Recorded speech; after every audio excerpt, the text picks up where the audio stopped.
close to where that to that pier that fell off? Yeah, 5 miles maybe. Oh, so it's been pretty And, crazy for you. and then that tornado touched down like 11 miles. But you know what's crazy? We didn't have a crazy storm. We just had it, like it hasn't been like howling winds and crazy rain. It's just a drizzle for like, on and off for 4 or 5 days. I mean, yesterday it stopped raining long enough that the skateboard ramp, my skateboard ramp dried off. Oh, wow. Yeah. So, I mean, That's awesome. Yeah. It's awesome. I went out there and did double unders.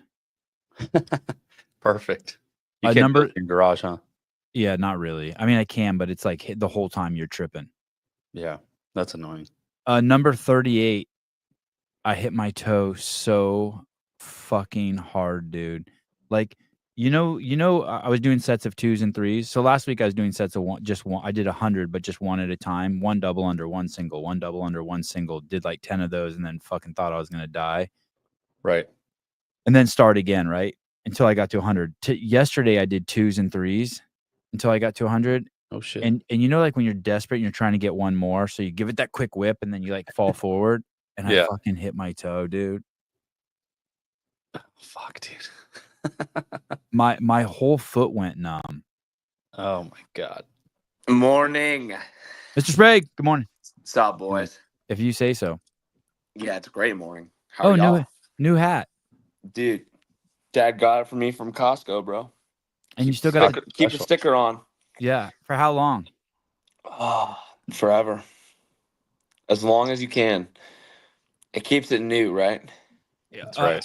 Yeah, I guess, but there's something so gratifying about peeling that thing off. Dude, right? But there's something so gratifying about like saying, oh yeah, I kept that sticker on for 10 years. All right. You flex on your homies. You're like, dude, look how new this fucking hat looks. Do you looks. have a hat that has the price tag on it from 10 years ago? No, but you're not even 10 years old. What am I talking about? No, I'm not even 10 years old. I would say my longest sticker kept probably like 7 years, right?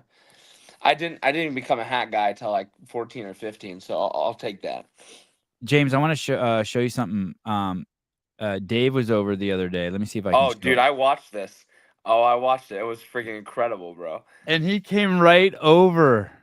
I saw that. My buddy Troy pulled it up, and we put it on the TV and watched it, and cracking up, bro. He's like a golden retriever. Anytime he sees that shirt, like I'm like, bro, you gotta sell that shirt, dude. It's freaking incredible.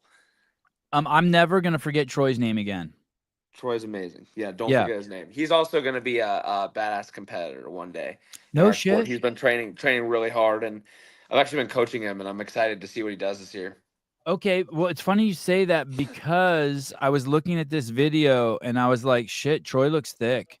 Like, dude, he's thick. His jaw's getting square. He looks good in this. Let me play this here real quick. Good. As a professional CrossFit athlete who's been doing this for years, I know what it takes to set goals, overcome challenges, and unlock potential you didn't even know you have. Join me and Coach James every Tuesday. Is this echoing? Dude, I don't know. It sounds good. Thursday from 4 to 5:15, starting January. Look at him. Look at, he's got his head, like, it's probably his head got smaller, but it looks more chiseled because he looks lean. Look at his forearms. Damn. Bro, and he's like he's a little bit he's a bit taller than Mertens. He's 5'6". Mertens is 5'5", right? If you say so. Mertens. What would you call Colton's height? God, how tall, Caleb? I think 5'5". Because aren't you 5'4", Sevon?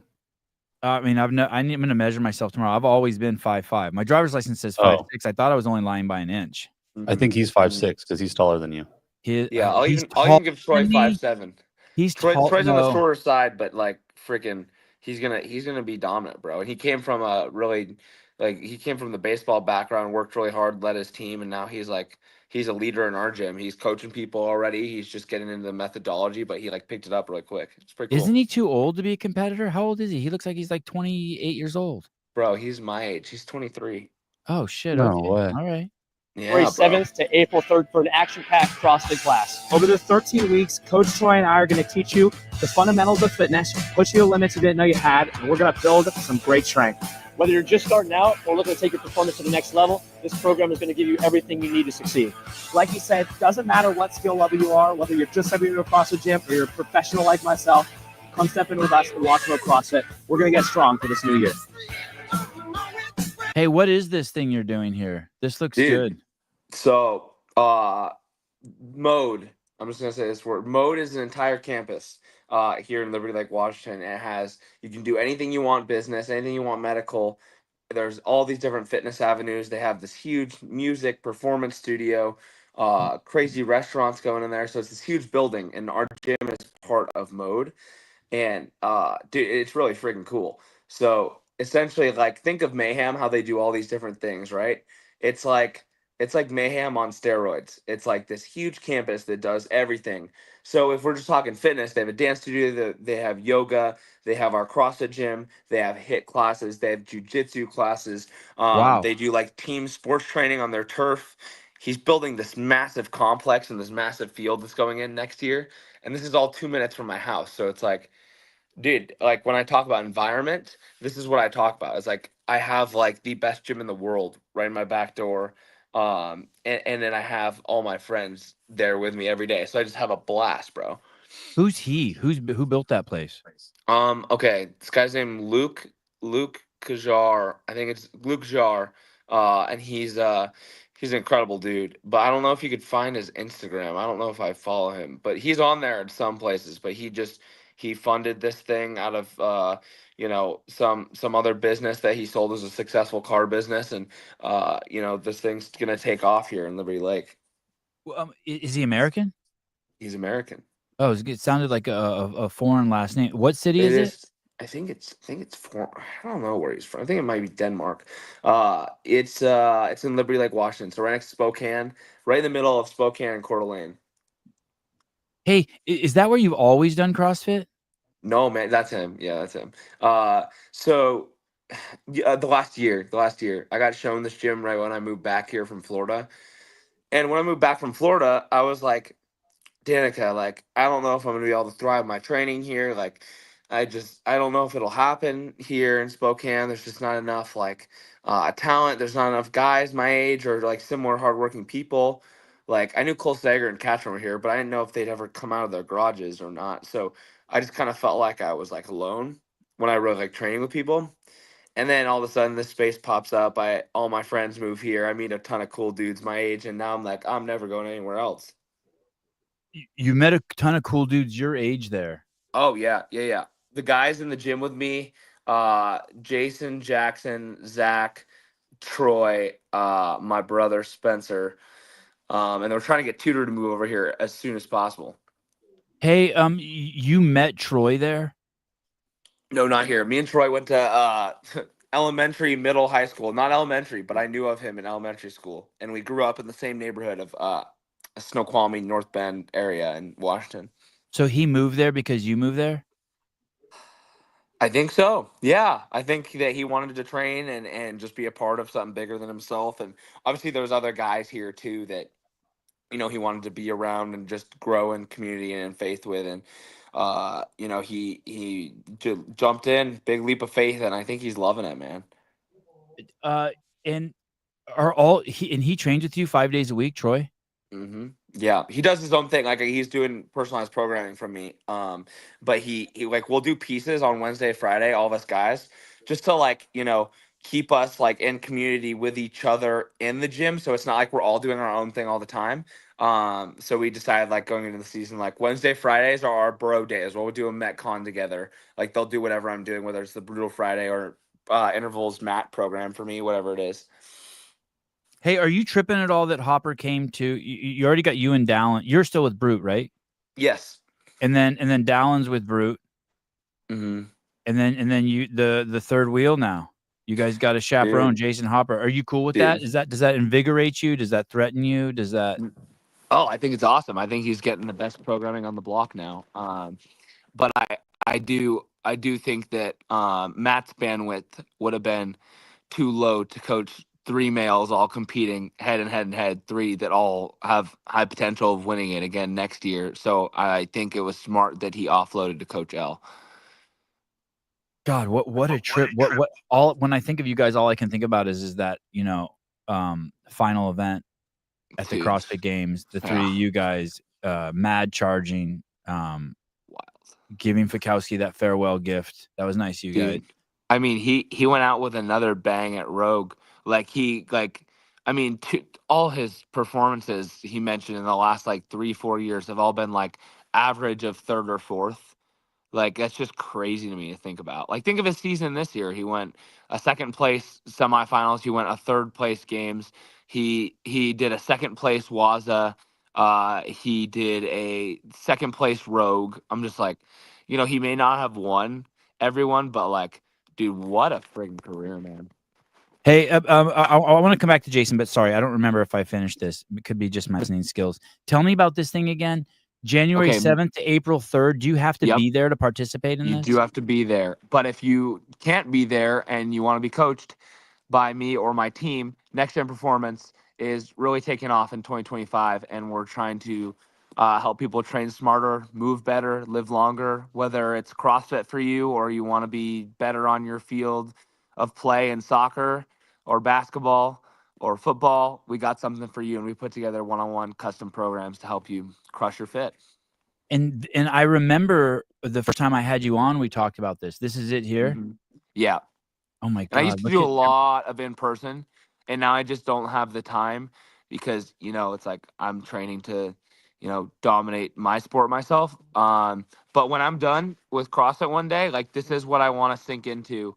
I want to do real estate, and I want to help kids be better. I want to help adults be better. I want to help the elderly be better. It's just like, I feel like I have a gift with helping people find their fit. And know how to dose exercises appropriately, as simple as that is. Hey, are you afraid at all that those skills will erode if you don't keep doing it on some level? No. The teaching skills? No. No, but that's why I do it. So I'm like, I want to keep myself fresh. And like, for me, it's not about like Next Gen isn't like a money maker for me, but it's more just like, I get to give back. I get to, like, if there's one kid in that room right there that's like, wow, I really want to start working out because James showed me this. Like, and I want to do it right. Like, that's what it's about for me. And you do old people too? Oh yeah. I have a client named Kevin, and he's right there, the guy in the middle, red shirt. I think he's 62, 63, and he's moving like a badass, bro. Oh my God. Yeah, he's yoked. Dude, he's freaking awesome. He took me golfing right after the games at this nice course, and he kicked my ass on the golf course too. He looks like my high school gym teacher. Dude, that's amazing. He's a very passionate man. Hey, so anyone can do this. Anyone who wants. Anyone. Okay. Anyone. All you got to do is go fill out the form in my bio, and then I'll reach back out to you. We get on a call. We talk about your goals, see if it's a good fit. Crazy, dude. Yeah, man. Hey, so you're full. What are your, as they say in the corporate world, your verticals? Like, what are your like? I'm assuming you have to keep your day really tight. Like, what are the things? Oh yeah. The James Sprague, like, if you've had 3 or 4 hobbies or activities. So obviously training for games.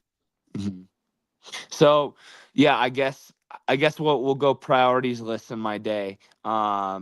First it's like getting the word for me, read, pray, make sure I'm keeping that relationship nurtured first and foremost. Second, I would say is my relationship with my wife now comes for CrossFit. Before I married her, I would have told you on camera, like she completely came first, but I would say that my actions didn't say so, and now like my actions say so. I would say that she comes first before training, and I definitely like that will be forever. So it goes Faith, Danica, relationships with my bros. I would say even comes before CrossFit. I want to make sure I'm nurturing those friendships well too. I just love the guys in my life. I think that I'm really lucky to have this amount of friends locally too, that I can just be around. I'm a big dude. We do so many fun things. Like last weekend before they all left to go back to their OG homes, we did a high-end white elephant poker game night and watched movies and hung out and just did bro stuff. And like we do that. High-end white elephant is like you set the max for presents at $50 instead of $20. No, it's $200, bro. Damn. We did a good one. Damn. And I got Pat Sprague's massage credits. Nice. It was dope. And but yeah, man. Third is the guys, and then I'd say fourth my training. And you know, the 3 and 4 go together because all the guys in my life are hardworking dudes who want to be in the gym with me hours and hours a day. So it's like a lot of our hangouts are in the gym, like crushing each other in workouts. And man, it's just the community we have is so cool, man. And then I'd say fifth is like golf and crypto trading and you know, pickleball and playing games like well, that's 6 because next gen is 5th for me. Next gen's 5th, but it's definitely like next gen's still something I like check in on every day. I'll be on my computer, you know, on average per week 8 to 10 hours checking in with clients or phone calls or whatever it is. So it's not much, but like 8 to 10 hours a week is 8 to 10 hours you could be spending stretching or working on your recovery in some way or whatnot. So it's very worth it to me. Just the emotional connection I get to people and clients through it. So it's very worth it to me to sacrifice those 10 hours of whatever I could be doing to enhance myself to help enhance other people. You mean when you say 10 hours, you mean 10 hours a week? Yeah, 10 hours a week. It's not much. Wow. Well, dude, I mean, that's a lot. Dude, you probably podcast way more than that. I mean, but yeah, it's my full-time gig. I do it 10 hours a week. Let me ask you this. What was the realization going back to number wife? What's the realization look like number wife when you take the thought, you were probably talking to someone, you're like, I put my wife first and my relationship with my wife first. And then one day you were like, wait a second, I say that, but am I really doing it? What was the moment that you had that realization that the two weren't connected, that you were saying it, but you weren't doing it? Oh man. I would say I was maybe disrespectful in the gym one day during like quarterfinals. I think that was the day I was like, man, like I'm putting this above her and other things. Something you said or your action? Yeah, I was just snappy and rude and like, do this for me, like that kind of attitude of like, oh, I'm so good at this, you should be wanting to serve me, kind of thing. And I just remember doing that. I'm like, that felt icky. Like I don't want to be that guy. I want to treat people with respect that serve me. And so I realized like, oh, I was putting CrossFit used to be a huge idol for me. Like it was my number one over everything. If CrossFit wasn't going well, nothing was going well. So now for me, if like my relationship with God isn't well, not a lot's going well. So the number one priority has to be in check at all times for me. And now that, you know, CrossFit's a 3 or 4 priority, if it's not in check, but the other things are in check, I'm doing okay. Hey, what did she call you out on it, or you called yourself out on it, or how did she called me out? She did. Yeah, she called me out. Yeah, and I just like, I think I've had moments around Sager here where he's like, dude, you're really intense in the gym. Like, take a chill pill, just enjoy yourself. And I'm like, okay, I'll try my best. It's hard for me because I've like, you know, I've been around intensity in the gym. Dallin and Danielle are super intense, not in like a bad way, but like it's very serious. It's cutthroat training. Like, hey, we're here to get a job done, which is awesome. I respect it. Now I needed something more in the middle because that just wasn't me. Like I'm not the go in and just, you know, treat it just like a job. I need to treat it like a hobby and a passion and have fun with it every day, or you know, I get bored of it. So I'm the kind of guy dancing around, making jokes, having a good time while warming up, whatever. But I lock in still. It doesn't mean I don't lock in. I work my butt off, but I also have a really good time doing it. Yeah, it's interesting because we know you as happy-go-lucky. So it's interesting to hear that you get feedback that in training that you were too intense. That it was actually the opposite. That in your training you were like too intense. And when she confronts you on that, are you do you get defensive at first? What was that? Repeat that one more time. When she confronts you on that, do you get defensive? Oh yeah, I used to be really bad about taking criticism. Yeah, I was so bad about it from anyone, especially like my wife. I used to be really terrible about just accepting whatever she was saying was true. And now it's like I feel like, you know, arguments are inevitable, but like there's a way to work together in them and see, you know, it's you guys against the problem. You probably all heard that, but like it's true. It's like you have to work against the problem together, not work against each other. So I used to be really bad at it for sure. Hey, do you guys go to a counselor? No, we don't. So you guys just talk it out yourselves? Yeah, 100%. Relationships are hard. They are hard, man, but worth it. Yeah, very worth it. And by hard, I don't mean like in a bad way hard, like fucking wrestling a cougar, like, or a bear. I mean they're hard, like in the sense that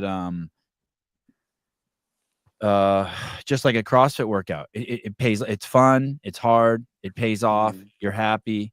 I don't mean to make it. It's nasty. Hey, there was this. Hi, Sousa. Hi. Good morning. Hey, and there I put a coffee for you there. Oh, amazing. Yeah, and I didn't. I was gonna dilute it, but I did not because my wife told me most people don't like to drink coffee like a pansy like you do. Oh my gosh. Well, thank you. Is he at your house? Yeah, he just showed up. Oh, no way. Do you guys live near each other? He probably 70, 80, 90 miles. So, but he came over to just hang out today or what? Dude, just to see you, buddy. No way. Oh, shut up. And I can't even see you. That's the craziest thing, but I hear your voice. So that sucks, bro. It's nice. You got a nice couch and setup there. Is that right across from Savon? Yeah, I'm looking right at him. No We're way. headed over to Greg's house this morning to Greg's doing a test run of a new seminar he's putting on next month. Sick. Yeah, so we came over. He's gonna run a little mock version of it. Me and Dave are going over there. His house in Coeur d'Alene? No, just down the street. Damn, bro. You gotta let me know next time you're coming here, because me and all the boys will totally have you out, bro. God, I would love that. I would love it so much more. James, I saw you want to move your flip your camera sideways? Oh yeah, 100%. Yeah, bro. James, I can't remember who it was. This is like 20 years ago. I can't remember who the quarterback was, but I saw this quarterback being interviewed on 60 Minutes, and it was his second Super Bowl. And they said, "Hey, how good is it?" And he said, "The truth is I would trade one of my Super Bowl victories for a fishing day with my dad." Oh.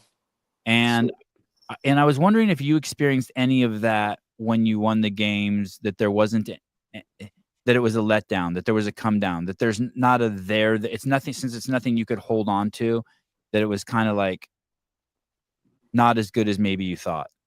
And I know you're very close with your dad and your family. Yeah, so totally. Yeah, no, it was special, but like going back to what we said about like your priorities in life, like I worked really freaking hard for that for 9.5, 10 years. And I will continue working my butt off for that. And that's obviously the end goal is winning, and it's what drives me.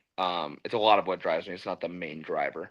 But for me, it's like, I always thought winning the games as like a kid when I started CrossFit would be like the end all be all. Like I have completely made it. There's no other purpose in life. Once you win the games, just everything is sunshine and rainbows, right? But that's not true. Like you reset to the next year and all that special magic goes away.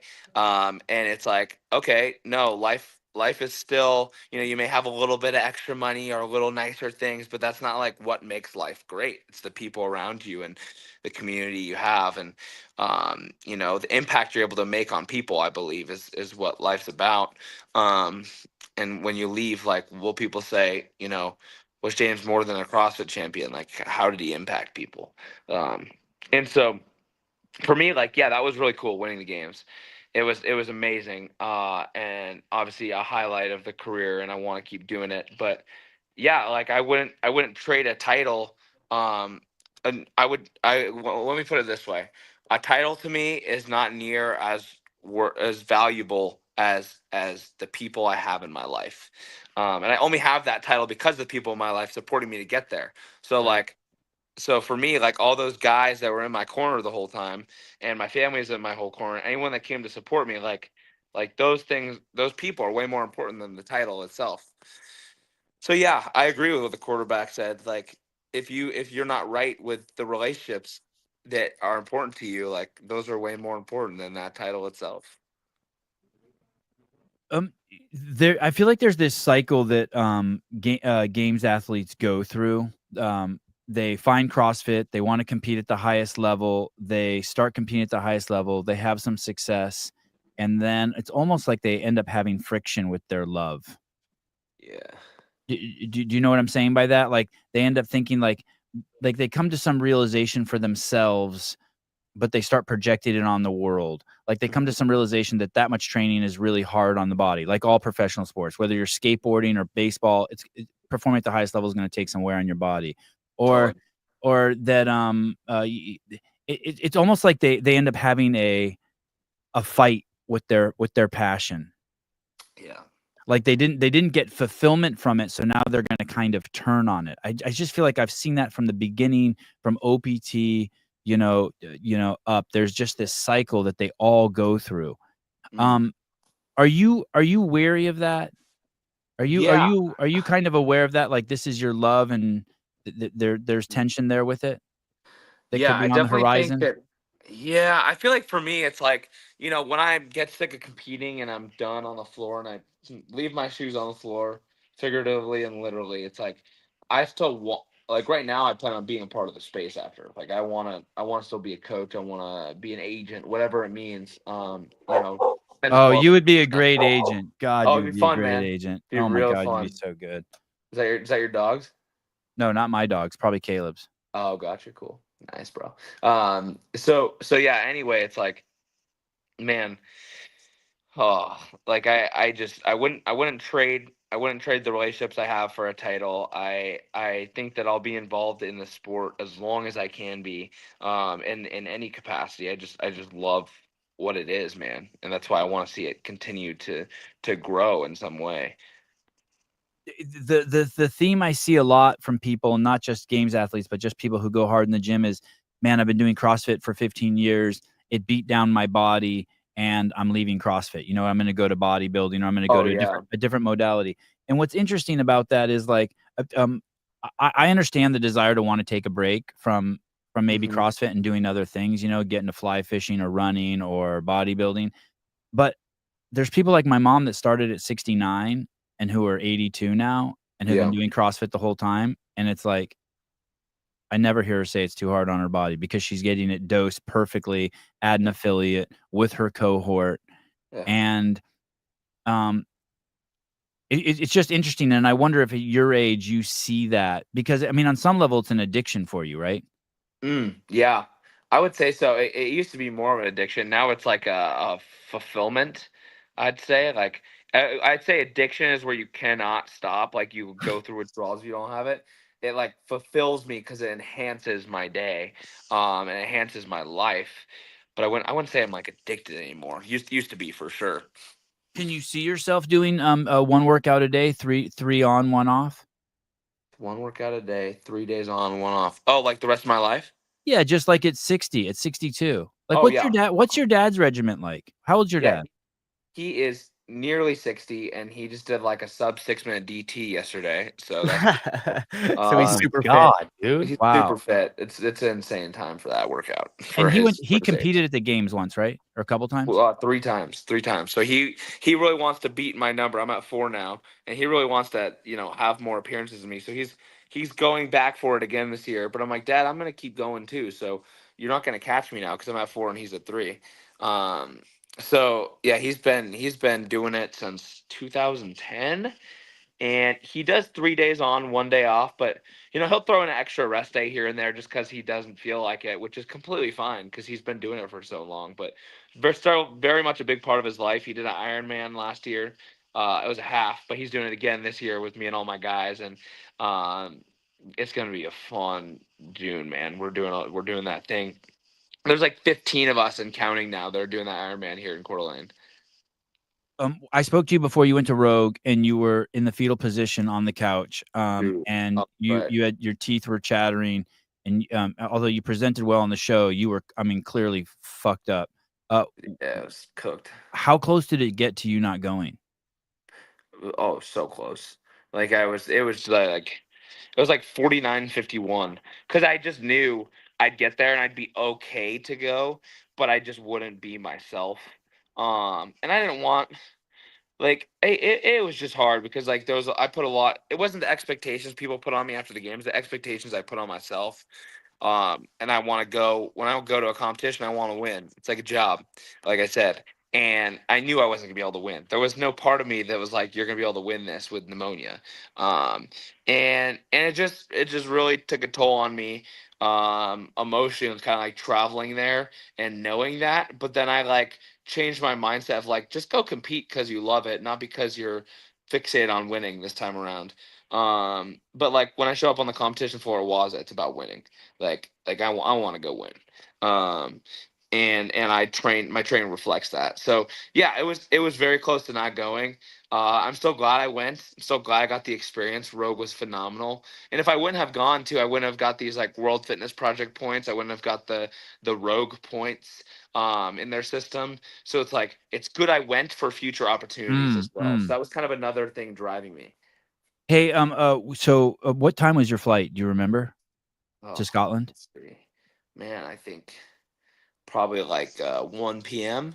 in our time here. So then it was like 9 p.m. their time. When you woke up that morning, did you know you were going, or was it still touch and go? Oh, when I woke up that like the If your morning I flight, left. if your flight was No, at I 1, knew. you I knew. knew. I knew I was going. Yeah, I knew like 3 days before. Like I was just like, I have to go do this. It's all these things are once in a lifetime. You could say, oh, I'll get 10 more rows, but like, what if?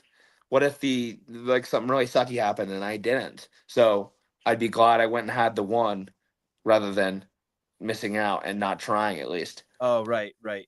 Hey, Yeah. what about the flight? So I was sick. I got better. I was it was almost completely better. I got on a flight. I went to Atlanta, and the flight fucked me up. And I Dude, got there and I yeah, was sick again. Did you get to Scotland and it set you back? You were like, oh shit, my sickness is creeping back in. I felt crummy just for like 3-4 days. Jet lag, sickness. Like I hadn't done like a hard training piece in like 2 weeks until I got there, and then I like did my first Metcon like 3 days before the competition. I was like, oh, I think I'm okay.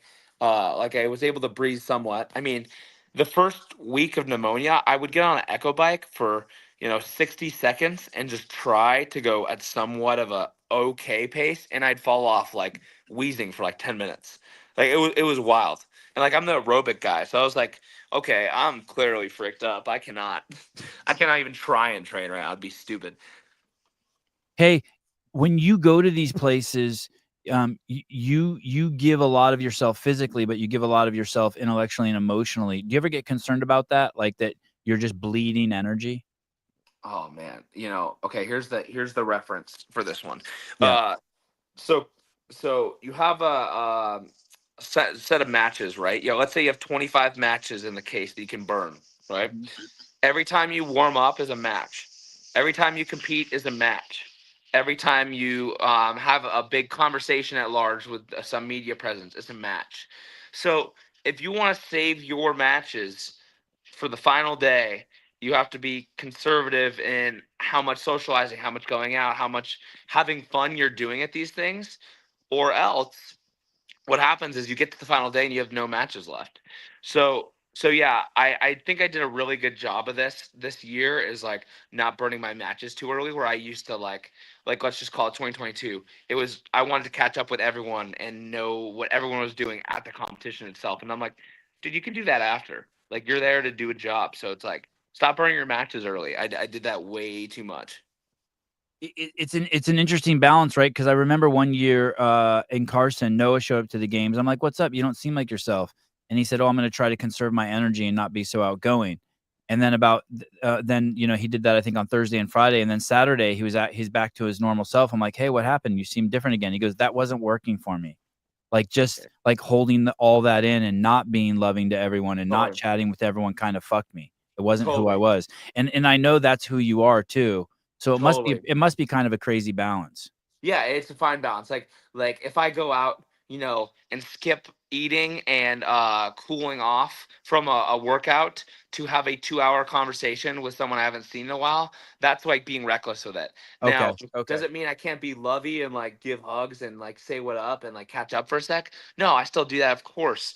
But like I always want to have the people around me's best interest in mind, and like be asking questions about what they're doing and stuff. But I just like, I agree with Noah where it feels off if I'm being and genuinely serious. But like there's also like a part of me that a lot of people don't see in the warm up area, where it's like, I really lock in and I'm very serious about the task at hand. And that's the side I'm like, I want to show more of that. Like I show a lot of like the, I love having fun. I love goofing off. I love making stupid jokes, whatever. I show a lot of that side, but I'm like, I want to show more of like the, no, I'm locked in. I'm ready to hunt kind of side. So I'm figuring out a way to do that best on social media. Are you signed with the World Fitness League yet? Have you committed to that? No, there's a couple things holding me back. One is the dates not being announced. I know that they're trying to work around the game season, but like, if they can't get the venues they want, the right times, I don't know. It might interfere. So I'm just am holding off a little bit longer till they get that objective information. But the way I see it is it's going to be a really cool second opportunity. But I will still very much be doing the game season. And yeah, I haven't signed mine yet. But you're excited to. It's just the dates, and then you're ready to roll. Oh, totally. Yeah, I think that the sucky part too is like one of my best friends, Jackson. He just got engaged and he'll be getting like married around like end of August, and I'm like, oh frick, man, like I want to be in his wedding and be there for him. But then it's like, okay, I can't miss one of these World Fitness Project tours if they're that end. So like, there's always decisions with competing of missing things and not being around for things. But that's just life, man. And the Will Morad event that has two or three live. Three. Three. The final is worth double the points. So meaning, this year it might not be the craziest prize purse you've ever seen, but it's consistent. Yeah, it's consistent with the top dogs like Dubai's and stuff like that. So the thing about it is like, it can grow a lot over the next few years, and a lot of sponsors can get behind it, and they put on a good show a few times. It's like there it can be another cool thing, just another cool avenue. Well, hey, dude, if nothing else, if you can use it as training also, if nothing else, it's time on the competition floor with the best people. I think it's interesting. I'm not even me personally. I mean, as the viewer, I'm not concerned with the prize money. Yeah. So do you have to go to all three of those if you sign?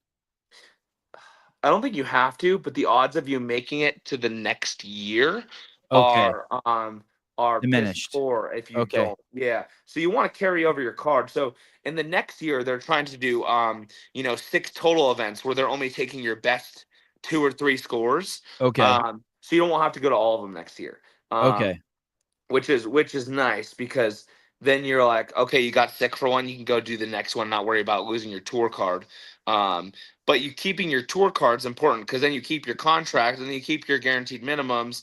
And then it's stability. It's more stability than the game season, which, the game season was never stable in a say of like income stream. You have to be, winning or second or third every year, which is a podium ever guaranteed, even when you're the best? No. But is it likely when you're the best? Yes. But is it guaranteed like this World Fitness Project? No. So yeah, that stability it adds is kind of nice as an athlete, of like, oh, I can fall back on that X number they offered me if things were to go horribly wrong, which is never not my way of thinking. Like Dallin put it this way to me the other day. It's like, I'm not even looking at that guaranteed minimum number, because I'm looking at winning these things, and that if you win these things, it's way above that guaranteed minimum number. So it's like you can kind of take that guaranteed minimum number with a grain of salt if you're planning on crushing those competitions. Okay, let's take the games just out of the picture for these 3 reasons. It gets the most eyeballs. You probably have obligations with your sponsors, and it's the most prestigious. So let's just take it out. Let's just say everyone is going to do the games for those reasons, right? Brands, most eyeballs, most prestigious. It's what you're training for. It's like it's the Olympics of CrossFit. Yeah. How many so then there's all these other events out there. You could go to Crash and you could win $30,000. And there's good media. You could go to Wadapalooza and you could win $100,000, and there's good media, and there's also a lot of good competition and a good event. Then there's Madrid, and there's all these ones.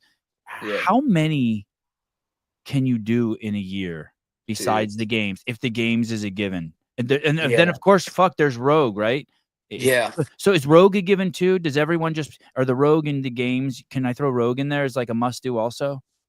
Okay. Yeah. So now you have games and Rogue, and then how many more? I mean, 2 a year. I keep hearing that people want more competitions. 2 a year seems like a lot for someone who's at your level. No? Yes? Okay, so I counted this up because I want to do some reflecting on the season, and I'm putting out a cool YouTube video about like my experiences through the season, how I got to where I am today. But like I did 8 live showcases / competitions in 8 different areas last year. So like I traveled, and you did no reps 2 or 3 times. no reps ahead. Yeah, reps I did ahead? no reps. Did a lot of no reps this season. Sorry, not no reps. How many times did you do that? I did the reps ahead. I did 5 pro showcases. Wow. 4 of them in 2024. One was 4 games and Rogue. That's 6 right there.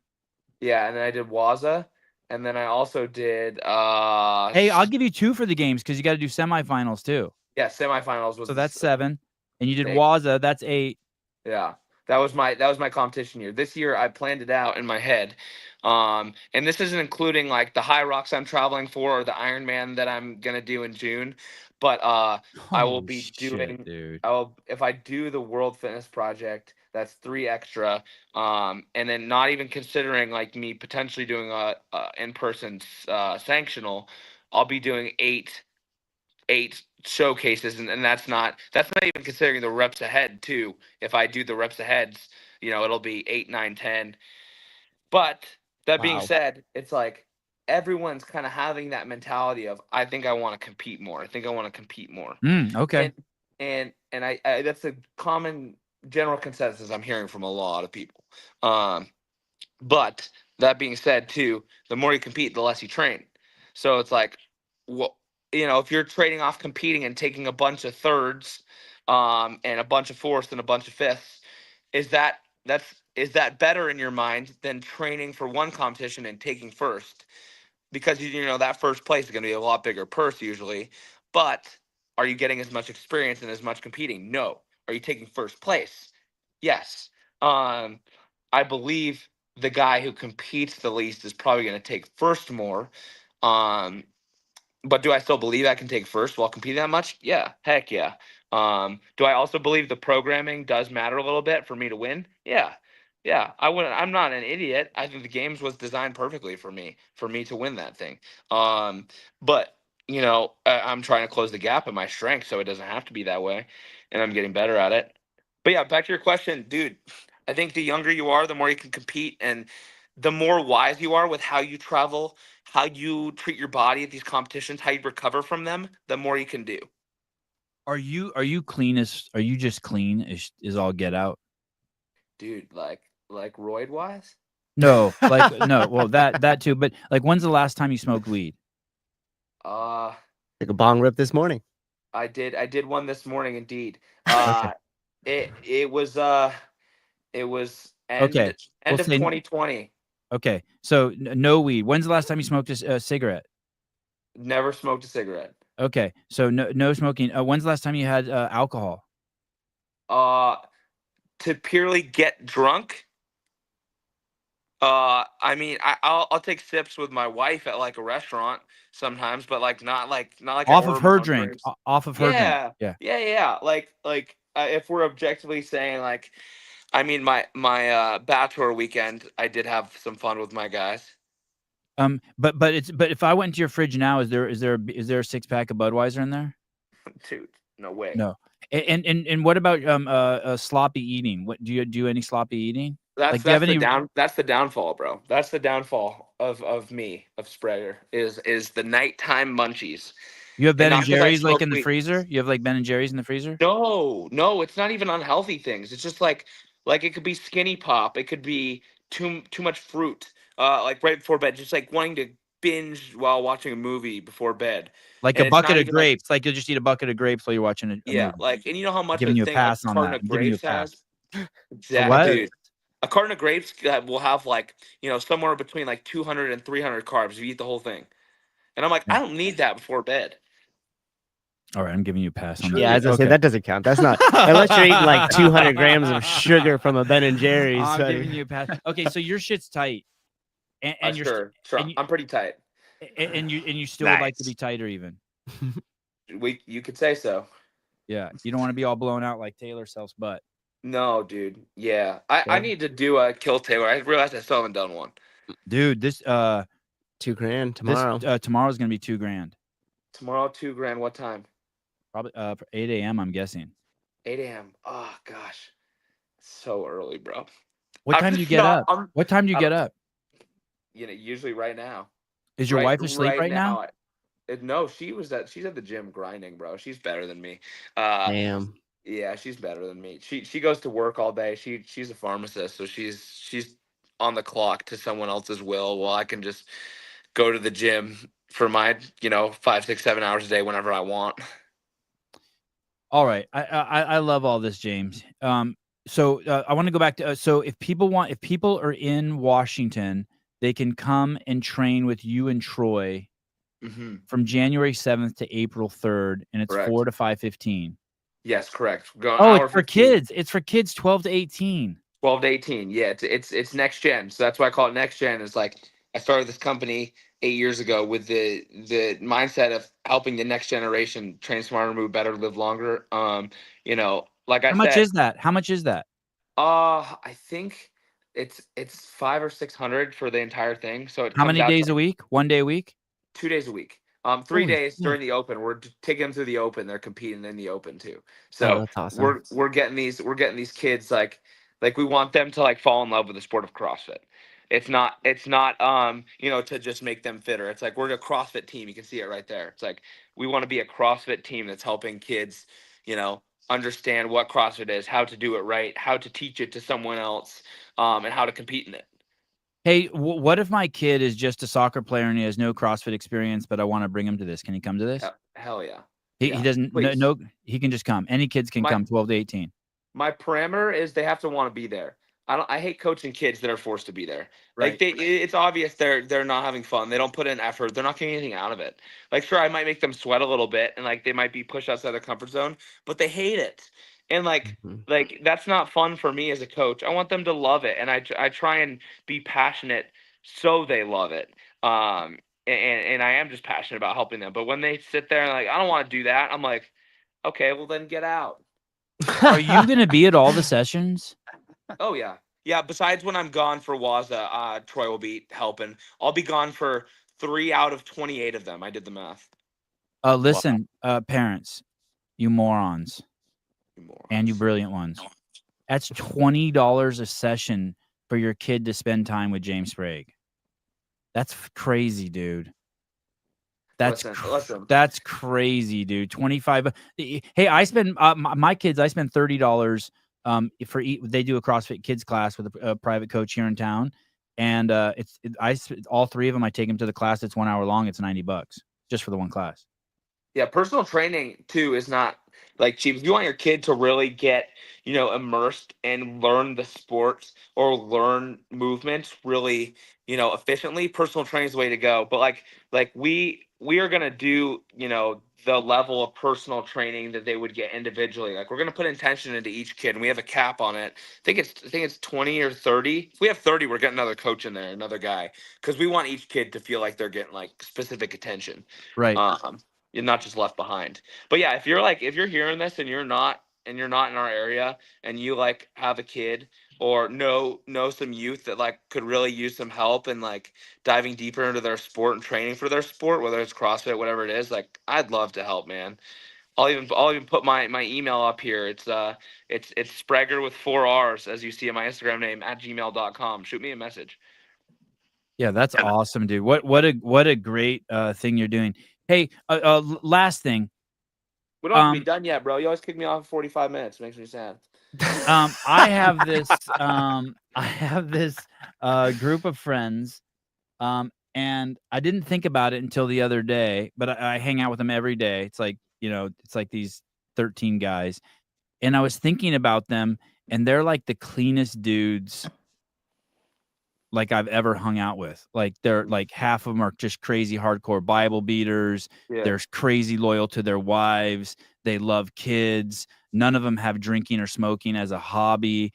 And it's funny because I'm not friends with these guys because of that. None of them are liars. They're trustworthy. They're patient. They have a great sense of humor. Very difficult to offend them. And it's probably like one of the greatest blessings I've had in my life, but I didn't realize it until like more recently when I took inventory of them. Is it like that? How do you choose your friends? I mean, I chose them because we all like the same thing. We all like making media and we all like CrossFit. But do you know how your friends got involved in your life? And then do you find those characteristics important too? Yeah, I mean, it comes down to like I'm easily influenced. I think a lot of us are. So it's like I want to put myself around guys I want to be like. So if you want to be a smoker and a drinker, go hang out with smokers and drinkers. Awesome. Like I don't mind that. I don't think you're gonna benefit yourself or your life or enhance your life that way. But like or a guy who's chasing women while he's married. Yeah, like you don't want to be around people that you don't want to be like. So I strive to be someone like that people would want to be like, right? So it's like then I attract, like-minded people. Like, okay, I want to learn from this guy. I want to learn from you. And then I look for the same, like the bros I have in my life. I look up to each of them in different ways for different reasons, and that's why I hang around them. Is the power of influence. Yeah, that's a really good point. We're all easily influenced. We mirror each other, and to hang out with those people. Heidi says, someone's never been around men who are loyal to their wives. Yeah, the truth is I've never been around so many men who are loyal to their spouses. I mean, that's not the only thing, but it really is important who you hang out with.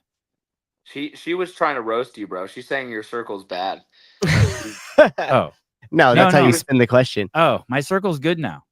Yeah, good. Yeah, I'm used to dirty dudes. Yeah. I mean, they were great guys. I mean, they were fucking great. I mean, they were the kind of guys who would be hungover and bring the pickup truck and help you move. Yeah. But they were hungover and they probably didn't sleep at their house the night before. Totally. And yeah, man. It's not that I don't want to be friends with those people. I can be friends with those people, but it's just really nice when you're with a peer group that's like on the straight and narrow. Totally. Yeah, I mean, for me, it's like there was a time where I did not hang around guys that were good for me. 8th, 9th, 10th grade, I totally associated with like the stoner druggy group, and that just wasn't. I didn't feel fulfilled from that. I didn't feel like I was improving my character. I didn't feel like I was like having the reach I wanted with my craft. I didn't feel like I was doing as well at school. It just was so powerful to change that environment, and I still love those guys. I think they're nice dudes, and I'll always love them and cherish them, but for my own growth I need to like move on from that group. Yeah. Did it just happen naturally, or did you have to break away? I had to say no to a lot more things with them to protect myself, just in order to grow into the man I wanted to be. So it was natural because I knew what I wanted, and I knew what they were doing wasn't what I wanted. So it's like a comparison.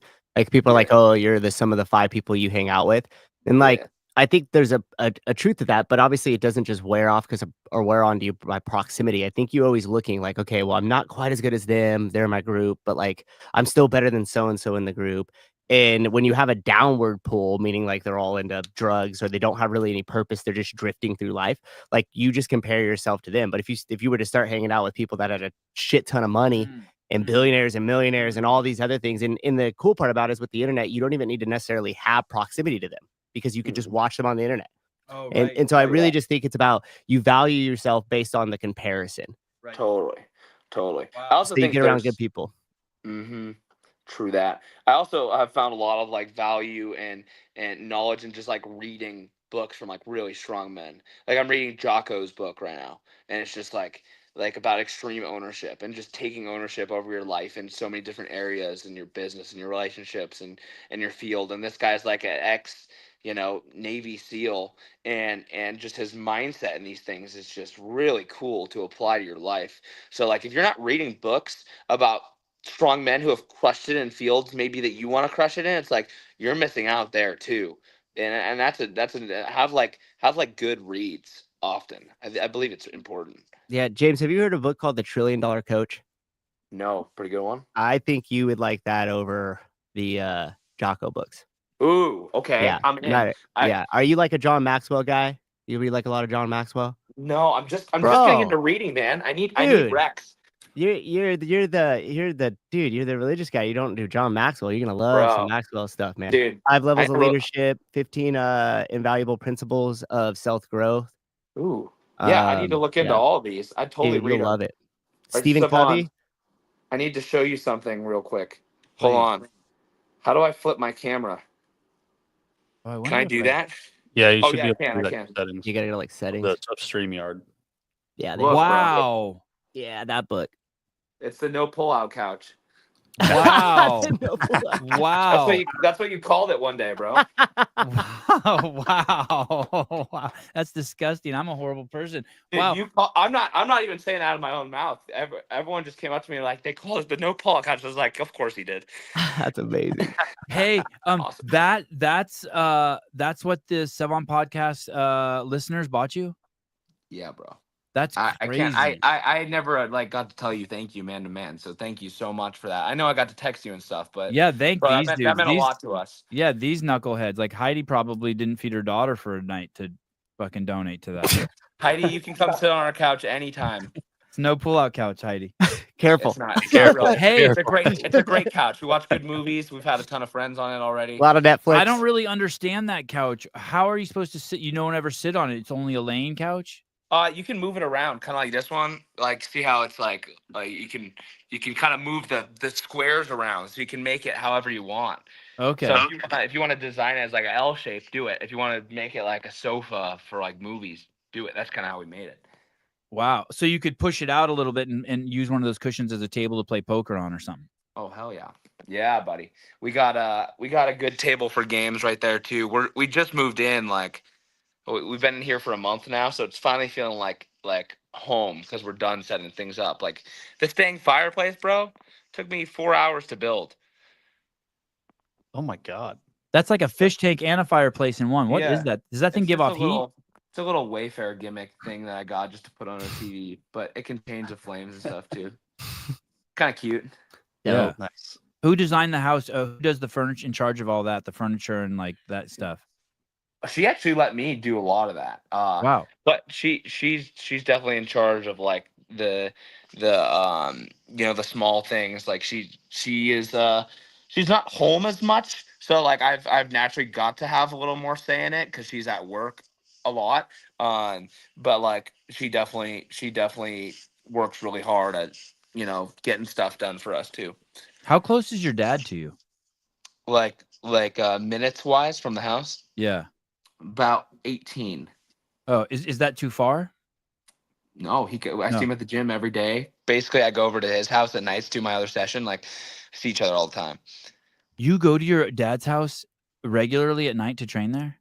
Oh yeah, and he got a sauna, and it's just it's like a nostalgic house for me. It's because like I lived there for the last year, and I just love the area. So, he's also building a gym right now and opening a gym here very soon. So, he'll be busy with that. So I'm sure he won't be at my gym as much. So I'll try and go to his gym a little bit too. Hey,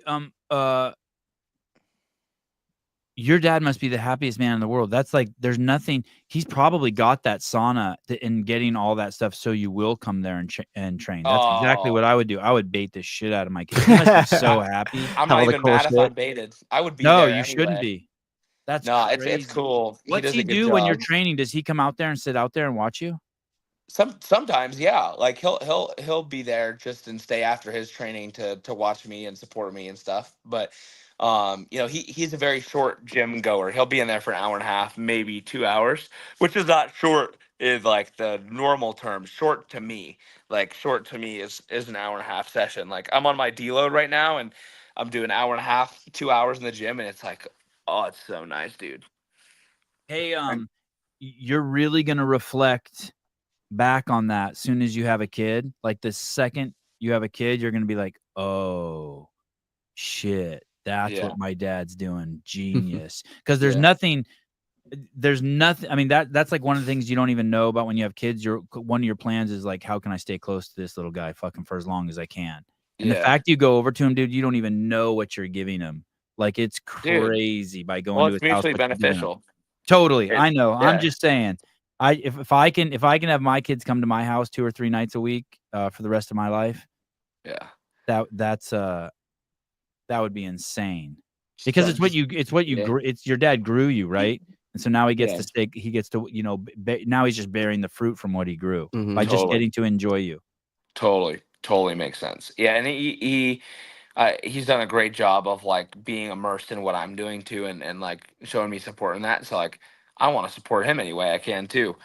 Yeah. But I'll be able to help him set his gym up and whatever I can do. But he's been pretty easy because he works a few hours and hangs out, watches sports. He goes on vacation, so he's pretty easy to support. Don't worry about supporting him. We're like us parents. We don't even care if we're doormats. You can trample all the fuck over us. You're funny, dude. You're funny. We're so happy to get trampled on.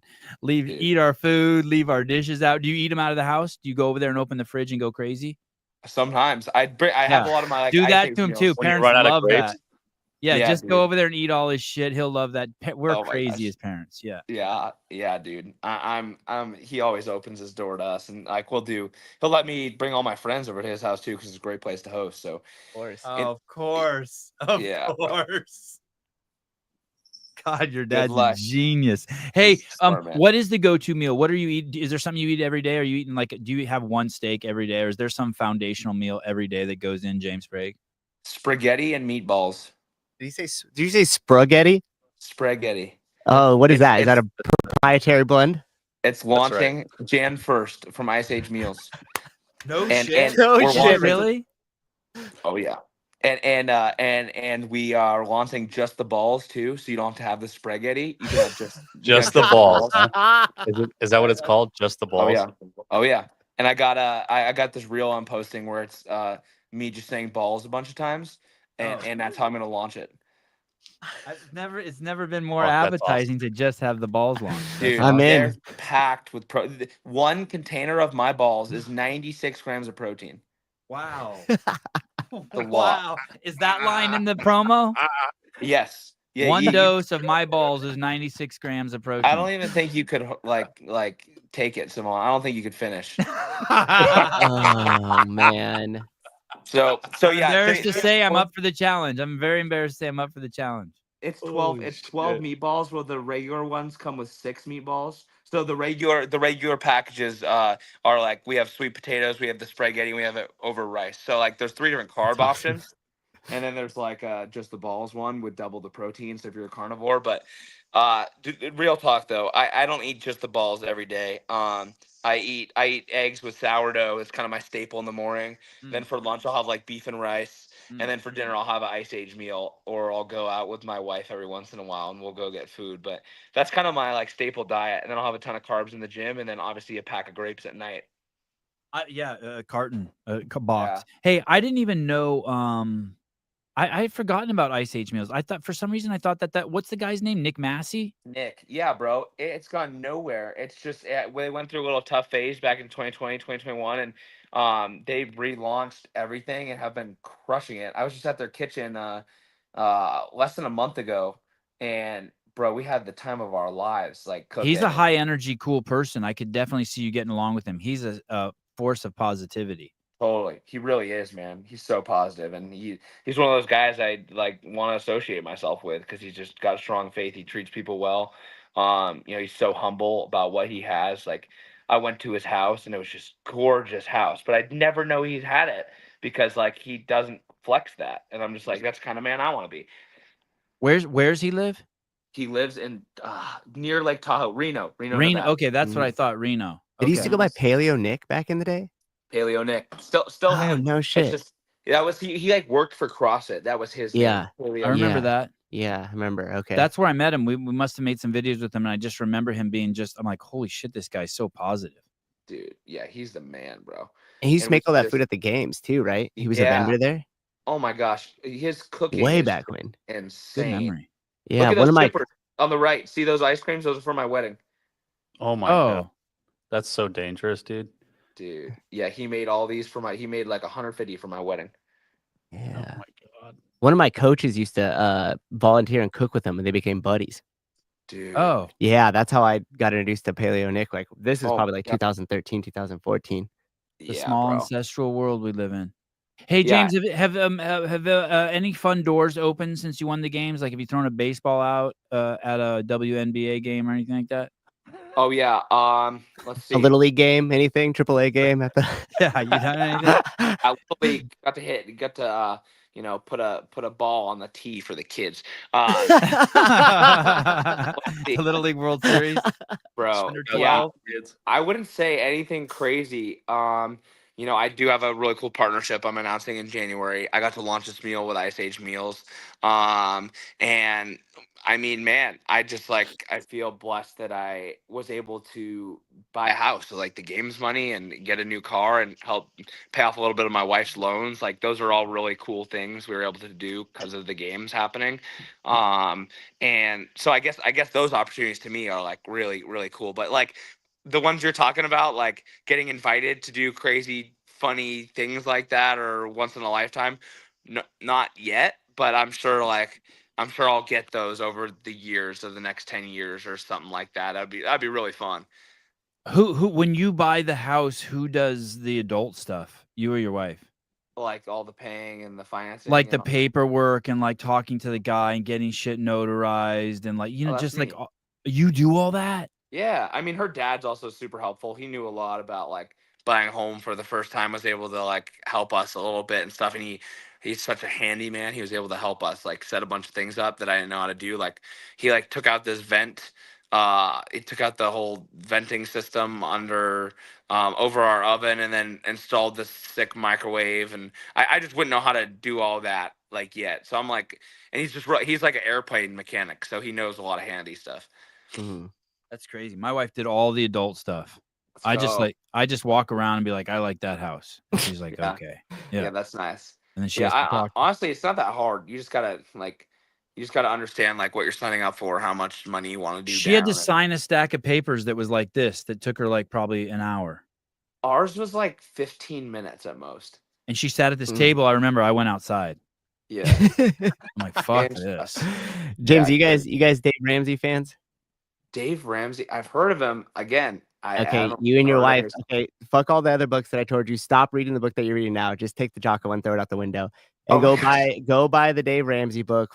Like you and your wife do it. Follow the plan there. Become super financially literate, so that way you never have to worry about the number one cause of divorce. Okay, I like that. My mom was a divorce attorney, and she told me 50% of the divorces were because of finances. What were you saying, Caleb? Total Money Makeover, is that the one you're talking about? Yeah, that's it. Okay. Oh my gosh, this is. I love reading these comments. Sometimes you got such a strong squad. Sorry, I know I'm laying down. I know you're laying on top of me, but you're just gonna get it. That's my favorite. It's a no pull-out couch for a reason. And everybody in the comments who's saying Ramsey is a waste is probably fucking broke. Please get it together. Let's look at your shit. Like everybody gets on Dave Ramsey because he's super anti-debt, James. So like don't let him get into it. He would cringe at the fact that I heard you say you trade crypto when I was driving over here, which made me shudder a little bit. But the thing is that most people don't fucking have any idea what to do with their money. Most people don't know that it's just an allocation of where you want to go and what you want to do. And if you consider to link yourself to debt, and you know this because of the scriptures, that you become a slave to the lender. Totally. Okay. Yeah, that's true. And I also think the crypto thing, I'll play devil's advocate. It's like we've never seen a pro crypto government or president yet. So like I understand where you're coming from of like, oh, I just don't know if that has a time or a place or if that's ever going to have any value. But like if you're looking into deeply of like what our office that's coming in is going to be doing, I believe there's actually a time and a place for it. But that's just my belief, and you don't have to share it. I do share it with you. I do share it with you, but I want to see a fully funded Roth IRA. I want to see a SEP. I want to see you in index funds. I want to see that mortgage being aggressively paid down. I want to see you and your wife have a 6 month emergency fund. Then go play in the crypto. Totally. That makes sense. So don't be all Jesus in. Christ. Sorry, James. Sorry, I James. didn't know, Sorry, James. I didn't know I was going to bring your dad on the show, James. Sorry. No, I love James. I love James. I don't, man talk. Yeah. Bring it on, bro. Come on, man. Listen. And I got to tell you, I take all my advices from Sousa, and I don't have any debt. And you know what's crazy is I did that. I got a 15-year loan on my house, and I paid my mortgage twice a month. And the day I got fired from CrossFit, I paid off the same day, ironically, I paid off one of my homes and my car, because I always paid them off so aggressively. And everyone thought it was stupid because my interest rates were so low. But dude, it's so nice not having any debt. Yeah. It's crazy. Dude. I can't even imagine having debt. And I run my whole businesses like that. And people all the time are like, oh, well, why don't you do this? Or you could finance this, or you could do this. And I'm like, why? Why? Do you know who else runs on rush? You know who else runs on no debt? Who? Bill Henniger and Katie Motter. Mm-hmm. I don't know this for a fact, but I'm 99% sure when they bought all that land in Columbus and built that 600,000 square foot place, and that thing probably cost $100 million to build. The word on the street is that Katie and Bill live very frugally, and they bought that fucking thing cash. They paid all cash, that they have no debt. And you know what? And look how fucking filthy rich they are. I won't go into detail about it, but I got to spend a little time with Bill, and he told me a story about that. Yeah. And 800 employees, no debt, or 1,100 employees, what they have. Yeah. Yeah. And you could go check out Link's YouTube channel, because apparently he has so much great financial advice that he has to comment to stop listening. What? I don't know. Those fucking people. Listen to this. Please stop giving financial advice. Oh, God. Yeah, exactly. Oh, Link, let's find out. Let's see your situation, brother. Link Let's check out your balance sheet. See how healthy that is. Accounts receivable. I made significantly more than in 1 year than Link will ever make in his whole life, and I have a Roth IRA. Just so you know, this guy says advisor, and we've been talking a lot about this stuff. Oh yeah, look, this fucking idiot thinks. Oh yeah. There you go. That's all you need to see is that comment right there. What do you say? Just James has too much income to have a Roth IRA, dude. Peter Thiel's got like $1 billion in his Roth. What the fuck are you talking about? Come on. I like this talk. Get out of here. Let's give Sousa fashion advice. Is that good for the shirtless dude? Yeah. Get out of here. Oh, Jake Chapman. Dude, I've worn the same shit for the past 11 years. Hey, that's being debt free, not having to be a debt to store. Dude, I have the same underwear. I've right. had the same underwear, a stockpile of underwear for 15 years. Well, you know, you get probably all your clothes for free. It's the greatest fucking money saver of all time. It's clothes for free. Yeah. And the food is honestly even better than that. Cause if I'm buying all my own food all the time, I'm close to $1,000 a month on my own with how much I eat and how much the quality I like to eat. So the meals help a lot. That's how much your food is, $1,000 a month. If I'm eating how I want to be eating, yeah. That's how much I spend on my dog, dude, a month. Yeah, dude, about 30 to $35 a day in food. I mean, you eat a ton of eggs, you eat a ton of good beef, you eat really quality fruits. Those things can add up real quick. But I gotta go make breakfast for me and my wife. All right, you the man. You're the man. All right, love you, buddy. Thank you. Tell your wife thank you. Tell your dad I said hi. And thanks for coming on, dude. Always great having you. Of course. Thank you so much for having me, bro. Ciao. Later, dude. Later, dude.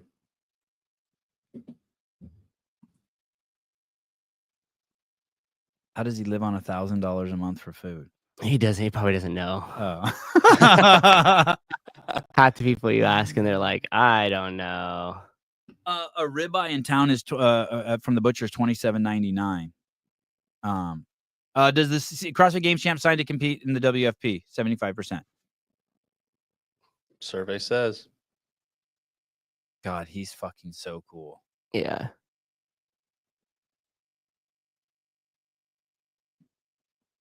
If you don't have a swimming pool, you're not filthy rich. Now, let me get you. Yeah, but don't be stupid. If you have God, you know what? I think I'm done talking. I'm done responding to any YouTube comments anymore, ever again. Yeah, people are pretty fucking dumb. It is crazy because I could say if you don't have a swimming pool, you're not filthy rich, and then people would be like, "Well, that guy's a swimming pool and he's filthy. He's not filthy rich." I'm like, I never said if you have a pool, you're filthy rich. Yeah, I mean, I could give They out. can't even fucking distinguish the difference in the two statements. I'm like, Dude. what the fuck is going on? Everybody's there's like a one-upper. They're just like pissed off. You can't even give basic financial advice without having people come in like, well, technically. Yeah. It's like, okay. Whatever, bro. If you have kids and you don't have a swimming pool, you are not filthy rich. That's 99% true. Hey, wait a minute. Can I ask you a question about that then? Is there a loophole? No. Oh, you sure? Why, you can talk about Greg? No, I'm talking about the pool I used to have as a kid. It was an above ground doughboy. Well, that's what I mean. That's what I mean. That's what I mean. That's what I'm saying. Just because you have a pool, Yeah, doesn't mean you're filthy rich. You could have a pool and be dirt poor. that was us. Yeah. Doughboy. You could have 30 pools and be dirt poor, but you're not filthy rich if you don't have a pool. So if someone tells you they're filthy rich, ask to see their pool. And if they don't have one, they're lying. But there's a big important distinction between the opposite, right? Yeah. Like I told someone this is what pushed me over the top with YouTube. I told someone was upset because Greg didn't know Lazar's name. And I was like, dude, you're a fucking idiot if you think it's important to if it's disrespectful if someone doesn't know someone's name. And they go, that's why you'll never be successful, because it's really important to know people's names. I agree with you. That's not what I'm saying. I'm not. But you'll also be a fucking loser and you'll be miserable your whole life if you're offended when someone doesn't know your name. Yeah. Very important to know people's names. But when you project that onto other people instead of just projecting it onto yourself, you're now a fucking victim. You're a loser. A huge distinction. I like to even be proactive about it. Hi, I'm Matt. Yeah. Matt, good to see you again, Sevon. Yeah. Right? Just fucking, just kill and it let me tell you something. If I catch you saying my name because you're trying to play that fucking game with me, I fucking hate you. And if I haven't seen you, so the vet came to my house the other day and he's like, hi, Sevon. And I didn't know his name. I hadn't seen him in 2 years. And I just think you're a fucking asshole because you have my fucking name on your fucking they got the info. and you didn't tell me your fucking name. Yeah, that's why you got to be proactive about it. Yeah. This guy wrote in the comment, he basically wrote, that's why you'll never be successful, because I read the book on 48 ways to be successful, and it says that you have to know people's names. And the comment went, I read the book. and the comment went on to it's like how to make friends and influence people or some shit. And then he goes on to say, and that's why you'll never be successful, and your podcast sucks. And I'm just like, Jesus Christ. I'm done communicating with idiots. Dude, I'm like, and you're the one here taking the time out of your day to listen to the show that I have. No one knows who the fuck you are to leave this comment about how I'm going to be successful or not. Said no successful person ever. Yeah, of course, on an anonymous profile. I want to communicate with people, but if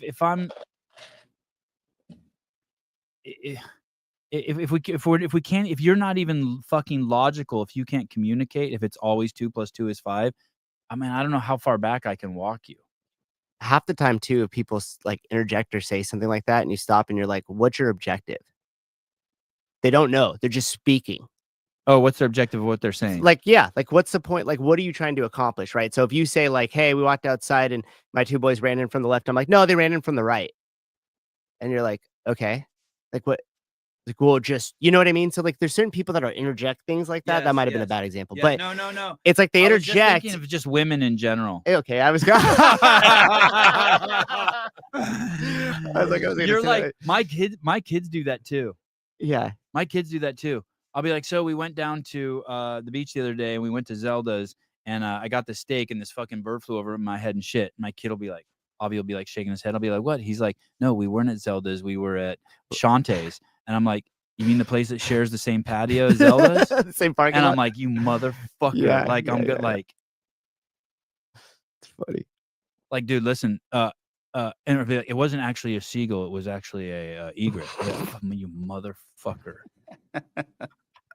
Listen, the stories that I got shit on. I want to show you what also you have to be. Oh, wait, is that right? You have to be very careful. Oh, do I not have the Robbie Starbucks? This is. Oh, maybe I have to click here. I want to show you. You have to be very careful when you're rich, what you might end up with. Damn. The link I pasted in here isn't working. Have you seen Jeff Bezos' wife? Which one? Yeah. Mackenzie? Whatever one he has now, it is fucking crazy, dude. Like an You know what alien. happened, right? Have you seen that like the Jeff Bezos turned from nerd to like super villain or whatever photos? Right. No. Like, Oh, Mark dude, he got on fucking TRT and dropped the old school wife that made it with him through the grind. You know that. And now is that Newsom's ex-wife that he's fucking? No, that's Donald Trump Jr.'s ex. That's Newsom's ex-wife. What the fuck happened to Bezos' wife? Is that just too much money? Which one, Mackenzie or the new one? The new one was like a movie star. He dropped the old one and went and got her. The new one is so uncomfortable in her skin. She's like, dude, I don't think she has skin She's anymore. She's grosser than a fucking washed up porn star. It is nuts, dude. Look at that fucking thing, dude. Dude, you could punch her in the head and it would I can't pop. see. Oh, there we go. What the fuck is going on? Yeah. And the tits are like so weird. You got to see her tits too. It's Bro, that looks like a Halloween mask. It does.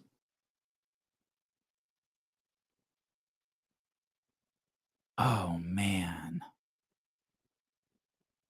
Yeah. Oh, that's so weird. And he's all juiced up. Yeah. Oh, hell yeah. He's all juiced up. Hell yeah. I wonder if he's glad he did it. Fuck yeah, he is. Look at him. Go look up his ex-wife. Tell me he's glad he switched out Mackenzie for Lauren. Oh yeah, can we see his ex-wife? She made the billionaire list like most women via divorce. Oh, Bezos' ex-wife. They divorced and she got some absurd amount of money. I like her. She's like a Yeah. I like her. She was like a school teacher or some shit, wasn't she? Yeah. Yeah, Mackenzie. And then she dated maybe she dated some school teacher or some shit. And then she broke up with him or something like that. So he pivoted to the porn star. Yeah, that chick's got a great body.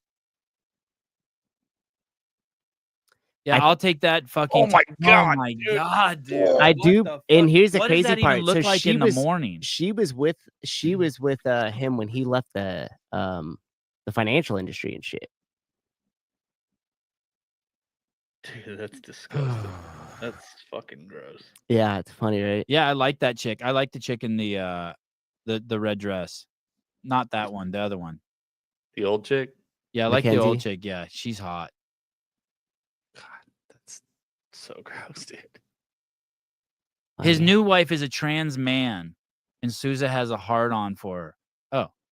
I think half of that statement's true. Yeah. Is that Sean? Oh, I'm surprised Sean's on here. And is Cole's dick out of your mouth yet, or do you guys? How does that work? Do one of you guys suck the other one's dick and then type the comments, or fucking dude? People just come after you in the comments, dude. Some people just they fucking they know it. They're afraid. This is crazy. They're afraid. I've never seen these guys so hostile. And Standy too. Oh shit! Listen, Jake Chapman.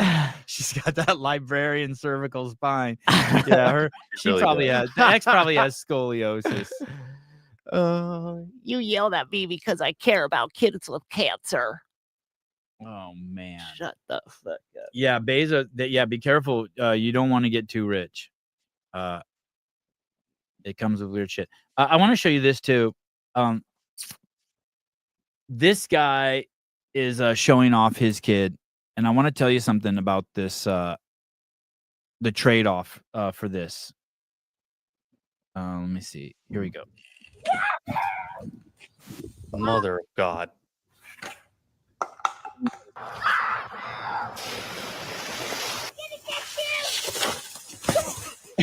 Oh.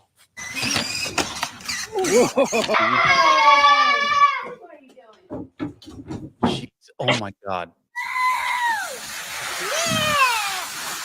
Is it the same kid? Yeah.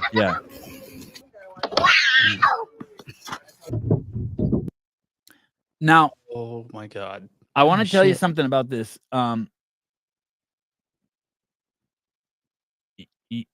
Your kid's very adventurous, pretty good skill set, but everyone hates your kids.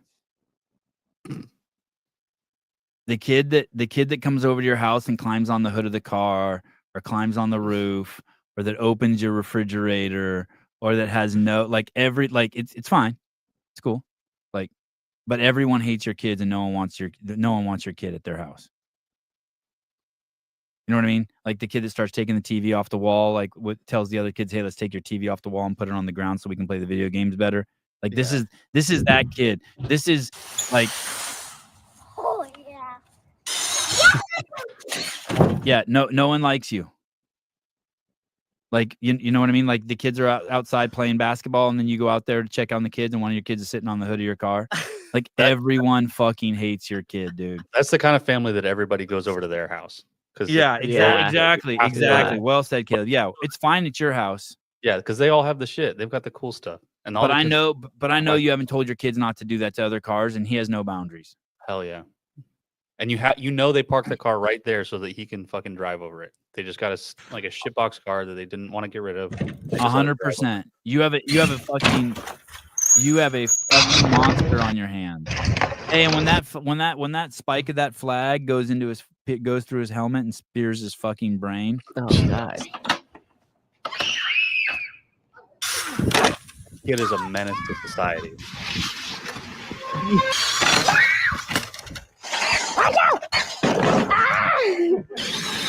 Yeah, like that. Like everyone, like your kid's doing that at the baseball diamond at the park. Awesome. They hate you. They hate you. He's a fucking lad. He's a fucking outdoor kid. That kid sleeps outside.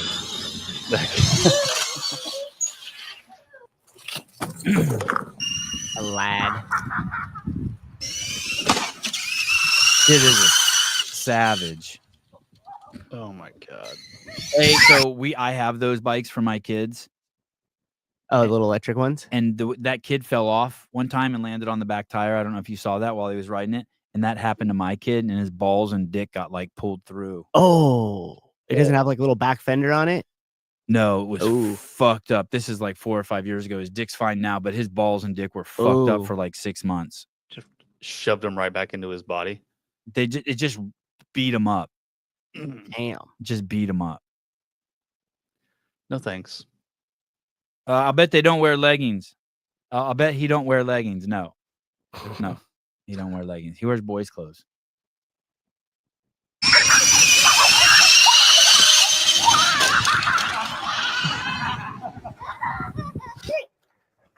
Yeah. Good job. I also bet though that my 8-year-old could beat him up and his dad up. Probably. Oh, for sure. Oh man, listen, you gotta teach your kids some fucking manners. Oh, I haven't seen Richard Margin around in a while. Hate it when that happens. This is how country kids grow up. That's true. Yeah, and you know what's interesting? I do know some country kids, and yeah, they have some boundary issues. Mm-hmm. They have some boundary issues. It's different. Yeah. Let your kids be feral. Stop being a pussy. Hey, man, there's just there's a social scene to navigate. At some point in your life, and you want to instill those things so that they come very, very fucking naturally to your kids. You do not want people to not want to be around your kids. Yeah, I mean, you can let them do all that stuff. Yeah. But you just also have to make sure that they respect other people's boundaries at the same time. Yeah. You can't bring those people out in public, those kids out in public. Doing donuts in the diamond. Cole, no way Sousa left the house as a kid. Sousa spent more time on highway signs over freeways as a kid than he did at home. Sousa was the guy when you're like riding the subway and you see something like, how did that get there? You look out the window, you're like, what kid did that? Don't break Cole's fantasy. You're right, Cole. I never left my house, dude. Don't yeah. You gotta if you ever wish Sousa asked to see his scrapbook, it's fucking freak you the fuck out. You don't want kids like Susie either. I was gonna say, yeah, I was kind of that shit kid you were talking about earlier. Why are you guys on the roof of the house? Oh, Matt said we should try to climb up here. Yeah, dropping M80s in your chimney. Why do you think? Merry Christmas, bitch. Here we go. This is the new Oh, Olivia, if you're in the chat, there's something I need to share with you real quick. So you guys know my dog had lymphoma and its glands were swelling, and I talked about it on here, and you guys recommended fenbendazole. So what my wife did is we stopped feeding the dog raw dehydrated food, and for the last 6 days we've just been feeding it raw food. I mean, it was crazy. I was really going to put my dog down. It basically hadn't moved in 2 days, except to go outside and go to the bathroom. And for the last 5 days, we've switched to just like raw meat and fenbendazole, and the dog is like, it's like, it's not even the same fucking dog. All the bumps have gone down probably 80%. The dog's completely fucking normal. When you go inside, you won't even believe it. Wow. Its head is still a little deformed on one side, a little edema, but the fenbendazole is like a fucking miracle. It's like it's curing its cancer. It's fucking, I wouldn't believe it if I didn't see it. Now, granted, maybe the dog will die tomorrow and it's just a fucking the cycle, but it doesn't even look like the same dog anymore. Wow. Haley messaged me last night. I'm so happy. Yeah, it's crazy.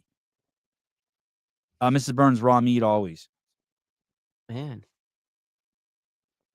YouTube comment saved your dog's life. Yeah. Oh, Cole, that's a good point. Cole. Fuck you, Cole. Damn, Cole. I got nothing to say. I won't try too hard on that one, Cole. You're right. Cole, how did you type that with a dick in your mouth? Yeah, crazy, right? I wouldn't call these YouTube comments, by the way. But anyway, I'm less heat on that couch than Tuesday did. Yeah, that's right. It's all good. I'm gonna give it to you. I'm gonna give you that, Cole, bastard. That's kind of crazy though, when you think about that. It's crazy. Like Cole's right. Like you kind of threw it in there, and like I don't know which one helped you out. It sounds like Olivia did based off her like following back up, but like damn. Yeah. Multitasking. Yeah. Yeah. One dick in one hand on the keyboard. Don't underestimate him, all right? Yeah, it's crazy. Yeah, it just basically came on here. And hey, you know, and of course, when we had the vet come to the house, he's like, hey, don't want your dog will be dead any day, and like just call me and I'll put it down. And like I was in that space. Yeah, I remember when we talked. And I don't want to count my chickens before they're hatched or eggs before they're boiled or whatever the fuck that statement is, but it's nuts. Fenbendazole. And then so yesterday my wife did a consult with a vet in Australia who's like and he's like, holy shit, like he was blown away. Wow. He's like, very smart of you guys to try that. Very smart of the YouTube comments. Oh, you use farmer's dog? That's the kind of fenbendazole you use? No, that's food. That's dog food. Oh. I think that's the stuff that Hiller used for a while. My wife's gonna hate this, but so she ordered all this raw meat online and it comes in a box, right? And I'm in the other room, we're doing whatever I'm doing. I hear her go, holy fuck, that ice is cold. It burnt my hand. I'm like, that's weird. But I just kind of like process it. I'm like, whatever. You know where this is going? Yeah. So then the next day, I'm outside breaking up cardboard boxes, and I rip open this cardboard box, and there's huge chunks of dry ice still in there. And I'm like, my fucking wife grabbed fucking dry ice. Oh my god. And I told her later, I didn't want to fight with her, but I told her, I'm like, hey babe, that was dry ice. She goes, I know. I'm like, all right. All right. They're like, nope. Glad you figured that out. What do you mean you know? Oh, wow. Sebi, you ever send your wife pictures of your dick you secretly took with her in the background? No. It's an interesting. What was that, a comment? Yeah. No, I haven't done that. I don't want to poo-poo it because I could see that there would have been a phase in my life where I might have thought that was funny and done that. That is kind of funny. Yeah. Right?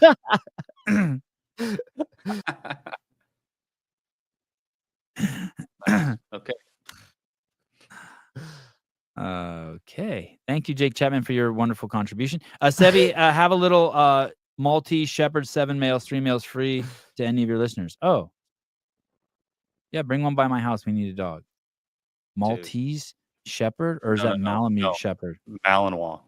Oh, Malinois. Oh. No, thank you. Fuck that. Yeah. Fuck thank that. you. Yeah, I have 3 boys. I don't need fucking a 4th fucking Yeah, maniac. the thing's gonna eat your children, dude. Wait, Sean's comment of does she have to be awake? That's for the game. Holy shit. Jake, you ever when your wife's sleeping and she's laying and her hands are open, just rest your penis in her hand? How about that one? Oh my gosh. Just kind of slide her hand over to the edge of the bed and put your penis in her hand. Hilarious, Sean. Oh my god. You haven't done that, you ain't living. Okay, Toronto got a new mayor. I'd like to introduce you to. Fucking genius. This guy's so smart. Here we go. My name is Ben Bankus, and I'm running for mayor of Toronto. As mayor of Toronto, I will make the viewing and enjoyment of male sports illegal. We will be replacing the Toronto Raptors with 2 WNBA teams, the Toronto OnlyFans and the Scarborough Six Buzz. This is coming days after the Toronto Raptors posted a insensitive, offensive video where they claimed that women give birth. Girls run the world because they're the only one that can procreate. As we now know, this is not true. In addition to Scotiabank Arena, all bars and restaurants in the city of Toronto will be barred from showing any sports that have men in them unless those men happen to be trans. Who's hungry? Vote Ben Bankus for mayor of Toronto. All the other candidates are racist.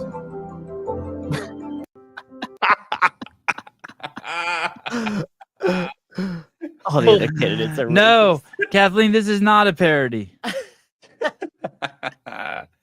Dude, I would say if anything, I'll give you this. It's a remake of a real commercial. yeah. Dude, the bib was so perfect. Holy shit, that's awesome. dude. The hole in the mask is fucking gold. Hey, it's the only way to do it, man. How are people supposed to hear you? How are you supposed to drink and eat? Yeah. I could finally be a pro athlete.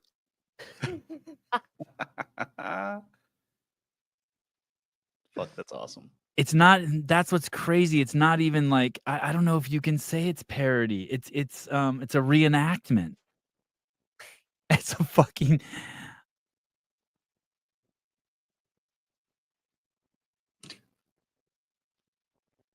It's crazy that it could be parody and not even just something just completely off the wall. You watched that like 20 years ago, you'd been like, what the fuck is this? yeah. But parody would mean that, let me look up the exact definition of parody. Parody means it's just completely, oh, I spelled parody wrong. Parody meaning example. A form of humor that spoofs or satirizes something using the same form, but it's not satirizing it. That's what's crazy. Yeah. Satire. The use of humor and irony or exaggeration. You don't even have to do that anymore because it's so fucking retarded what they fucking say and do. It's just real life at this point. Yeah. No exaggeration, no hyperbole. No. Yeah. The Toronto OnlyFans. Yeah, it is weird that it's hard to tell the difference if it was or if it wasn't. The fact that like Kathleen even wrote the thing like, is this parody? It's like that's how weird shit is, right? Yes. Because like it's only like one level removed from like the actual, they're taking away your women's rights. Vote for a choice, vote for a chance, vote Democrat. The only thing that's not real in that is that guy's not really running for mayor. Oh, that's disappointing. Everything else is real. Yeah. We're Jeffrey basically Birchfield. living idiocracy at this point. Yeah. Hoping you have a great new year. How does he do that? How does he make that green like that? When he comments, sometimes it's not green. Who? What are you talking I think about? that's I'm delayed. Oh, it's a YouTube member comment. So I think think there's a certain thing that he gets a certain amount of those or something like that. Yeah. Oh, so he can choose when he wants it to be highlighted and not highlighted? I think so. No, I think YouTube, that's like a feature. Like whenever you get to a certain, like every month you get like that comment posted. I don't know. If Heidi actually did a satire show of Dense Updates, that would be fucking hilarious. It would be. Please. Yes. Oh yeah, Kent a lot. Let me know. Let me know if you need a platform. Remember Put that when on. she used to do like debriefs of the show? Oh yeah, show? yeah. What was that Instagram? The fake Sevon podcast? Yeah. Something like that. Yeah. That was amazing. Those were so good. I need to order a neon sign. No, Heidi, you need to just make the things. Maybe just crowdsource it with the chat. Maybe it'll get you one for next Christmas. I need a lot of money before I start saving. Judge tells court to respect pronouns. This story is unfucking believable. Judge, this is December 26th. Judge tells court to respect pronouns of rapist who now wants to be known as a woman. This story gets crazier and crazier. What? This is the judge, and this is a rapist that's in jail. Oh, This man is in a woman's jail where he's already raped 3 women and gotten one of them pregnant. And recently, she's saying that they have to address him as a female in the court. California judges ordered the court to respect the pronouns chosen by a rape-accused prisoner, despite the DA's concern that the inmate is exploiting legal protections meant for transgender convicts. Madera County Judge Catherine Rigby, Batgirl, ruled last week that prosecutors must refer to transgender prisoner Tremaine Carroll, 52, by female pronouns. Carroll is accused of raping 2 women and impregnating a 3rd while incarcerated in Central California Women's Facility in Chowchilla, where he was serving 25 years for robbing a jewelry store. What the fuck? How many women do you have to rape before they kick you out of the Before they just shoot you? before they kick you out of the women's section in the prison? maybe What a couple grade is more, this in? probably. Yeah, it's a 5. Come on, guys. 5, and then he's out. 5's the limit, you know. It's fucking nuts, isn't it? Carroll was housed at the female-only jail after being transferred from a male prison, despite previously admitting kidnapping charges and facing allegations of other sexual assaults. So not only did he rob a jewelry store, but he's a sexual predator in the public. California's Transgender Respect Agency and Dignity Act means that he was able to swap jails without any evaluation or evidence of transition. Wow. Person who is not a woman in any sense of the word, Moreno told ABC7. He has rallied against Rigby's decision. Moreno said the pronoun issue complicates her ability to prosecute Carroll for rape. What? What state is this in? This is California, dude. Oh, of course it's California. This is the fucking chick. Of course, dude. When I met with the director of programs and preventions from Homeland Security, and I asked him, I was like, what type of stuff do they have in California? He's like, well, where do you live? I was like, the Bay Area. And he laughed and he's like, well, they don't have shit for California. And he's like, especially in the Bay Area. There's no rehabilitation for like juveniles, like with nonviolent crimes or area. Nothing. There's literally nothing for them. So they just become a product of the system. Like almost guaranteed. This fucking lady has 2 kids. And one of them, she has a daughter. She put this dude in a fucking jail with fucking women, and 2 women have been raped and 1 impregnated. I guarantee you the 3rd one was raped too. Yeah, but she has to respect her social party before all. This is a particular issue in this case because it's confusing to the jury. In California, rape is a crime that has to be accomplished by a man, she said. Oh, shit. And since he's claiming he's not a man, that's not... He can rape. Oh, wow. Fuck. Oh, fuck. That's crazy. And yeah, Sean, you're right. That is the design. That's the crazy fucked up part about it, dude, is when we actually were learning more about it, you realize that the whole thing's just made to usher people in. Hey, listen, all my family members that are voting Democrat, you have to know, no matter what you think about Republicans, not a single Republican or conservative or libertarian would ever allow this to happen. This would be a fucking a single issue event. Dude, this is crazy. The people on the right aren't going to tolerate and I know someone's gonna be like, people on the right on the right rape people. Once again, I'm not saying that they don't rape people. I'm saying they're not trying to fucking normalize the rape of fucking women. They're not trying to make it legal to rape women. You have to be able to see that distinction. No one is saying that the church doesn't rape little boys. What we're saying is no one's trying to make it legal or normalize it. Mm-hmm. Protect him. Yeah, you're trying to fucking protect. If this guy calls himself a she, he can go into prisons and rape women. Supervising Deputy District Attorney Eric Dutemple said the decision was unfair to the alleged victims.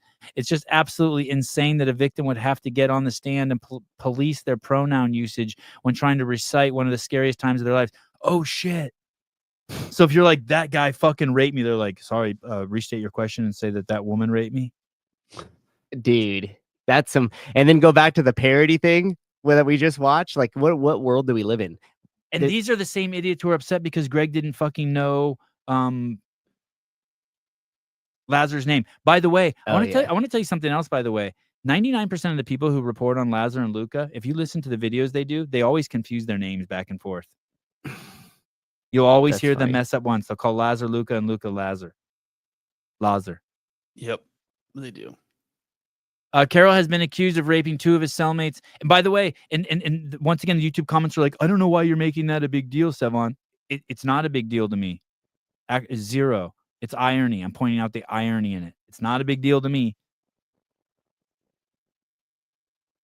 Someone in the comments wrote, hey, I hope no one remembers you and Greg.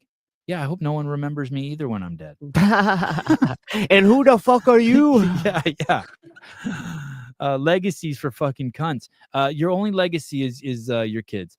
It's just absolutely insane that a victim would have to get on the stand and police their pronouns usage when they're trying to recite one of the scariest times of their lives. Carol has been accused of raping 2 of his cellmates and impregnating another woman. I'm going to call it a triple rape. After a cellmate became... Wow, your cellmate rapes you. Oh, dude. After his first cellmate became pregnant and was moved to Los Angeles, 2 other cellmates of his had complained that he had raped them. Complained. No complaints. My light bulb is out in my cell and my channel 3 doesn't work and fucking Tremaine put his dick in my ass. Nighty-night. Keep your butthole tight. Can I get 1 or 2 of those things fixed? Yeah, we'll be by to replace the light bulb in the morning. Preferably the light bulb. 2 other cellmates of his had complained they had been raped. Complained?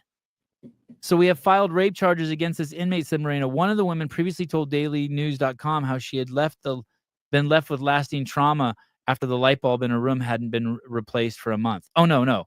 Had been left with lasting trauma after she was allegedly attacked by Carol in the showers and fucked senseless. Wow. The accused is she was left... Imagine having to explain that you were left with trauma after fucking Tremaine fucking ass pounded you in the showers. The accused has since been transferred to Salinas Valley State Prison for men and is due back in court in January. Oh, that's weird. What a concept. This is fucking nuts. That's his home.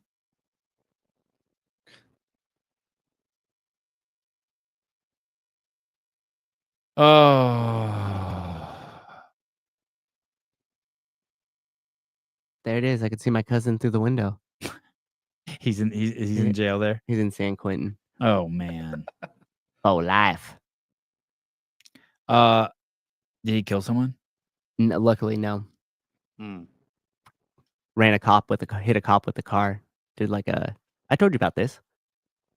Didn't I? Tell me again. Refresh me. I knew that you had some relative in jail. He went in you got a handful of. Yeah, we got them all, man. You got a handful of relatives. Yeah. Committed armed robbery at 13. Went into jail. Basically became a product of the system. My aunt, effectively from like the ages 6 to the time he went in for armed robbery, had him, stealing from stores and what have you to get drug money.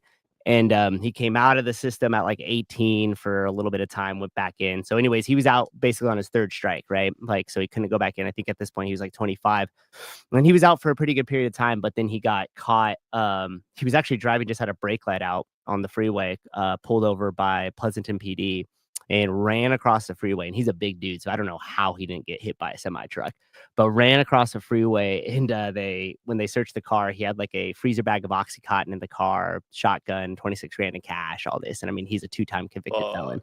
So he was going in for life. But at the time, his girlfriend, who was pregnant, was in the car, and he left him and ran, right? And so his and all his fucking genius ideas, decided he was going to go down to like the Pleasanton courthouse to like try to get the car out and pretend like I wasn't there. This is just news I got. And so the cops knew what the situation was. So they set up a barricade out in front of the courthouse in Pleasanton. And he kind of realized, oh shit, I think these guys are setting up on me. So ran out of there, jumped in the car, ran through the police barricade, hit a cop in the process, and then led a police chase from Pleasanton to Manteca. Called my aunt, or went to call my aunt to Manteca, dude. So was trying to call my aunt, who was working at the time for my mom, like part-time, or with my mom part-time, and she wasn't there. So my mom got on the phone, and he was basically calling to be like, hey, I'm like, is my mom there? And she's like, no. And he's like, okay, well, like, I need her. And she's like, why? And he's like, because I'm saying bye. I'm pulling this car off and I'm going out in a gunfight. And my mom basically had to be like, don't do it. Like, don't take innocent people with you. Like, those cops all have, and started like going through the thing of trying to humanize the people chasing him. Wow. And he ended up pulling over and not doing it. Wow. Yeah. Yeah, dude, that's a hell of a run. That's just a straightaway. You could go be pegged over 100 that whole way. Oh, he was, miles. dude. And if you look it up too, I'll tell you and Caleb afterwards. But like he was basically, he robbed every pharmacy in the Bay Area, all the way from San Francisco drugstore cowboy to just literally just of all the Oxycontin he could get. And yeah. He used to steal shit from me. He'd come through the house all the time. He stole my first skateboard. How old were you? Man, I was like, oh, so everyone knew when that dude came over, hide all your shit. Remember, I always make the joke, like, hey, the family's come and hide the valuables. Yeah. Yeah, dude. And like convinced, like he was like, oh man, like that's my skateboard. It got stolen or whatever, and like would just fucking make up bullshit when he would get caught stealing stuff. Are his parents still alive? His dad is not, but his dad was obviously never around. And my aunt, yeah, she's still around, and yeah, so she lives over at God. I feel horrible for her. That would suck if your kid. Dude, it's crazy the guilt, not only from her but from my grandpa on that side. Like, there's a lot of it, man. There's a lot of it, especially now as they get older and they kind of like reflect back, and she's come out of the drug haze more or less, and it's like, oh, she was a drug addict. She was the one. Yeah, man. Don't do drugs, kids. I meant to ask James if he has plans to have kids. Okay, so I wanted to show you a couple New York subway things. So like if you ride the New York City subway, this right here, if you ride the subway for 30 minutes a day, you will see this every single day. This is the bare minimum you'll see. The bare minimum. Yeah, this is the bare minimum you'll see. Something like this. Here we go.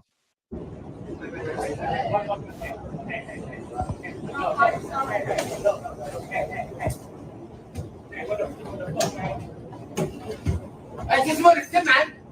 Okay. Let's go.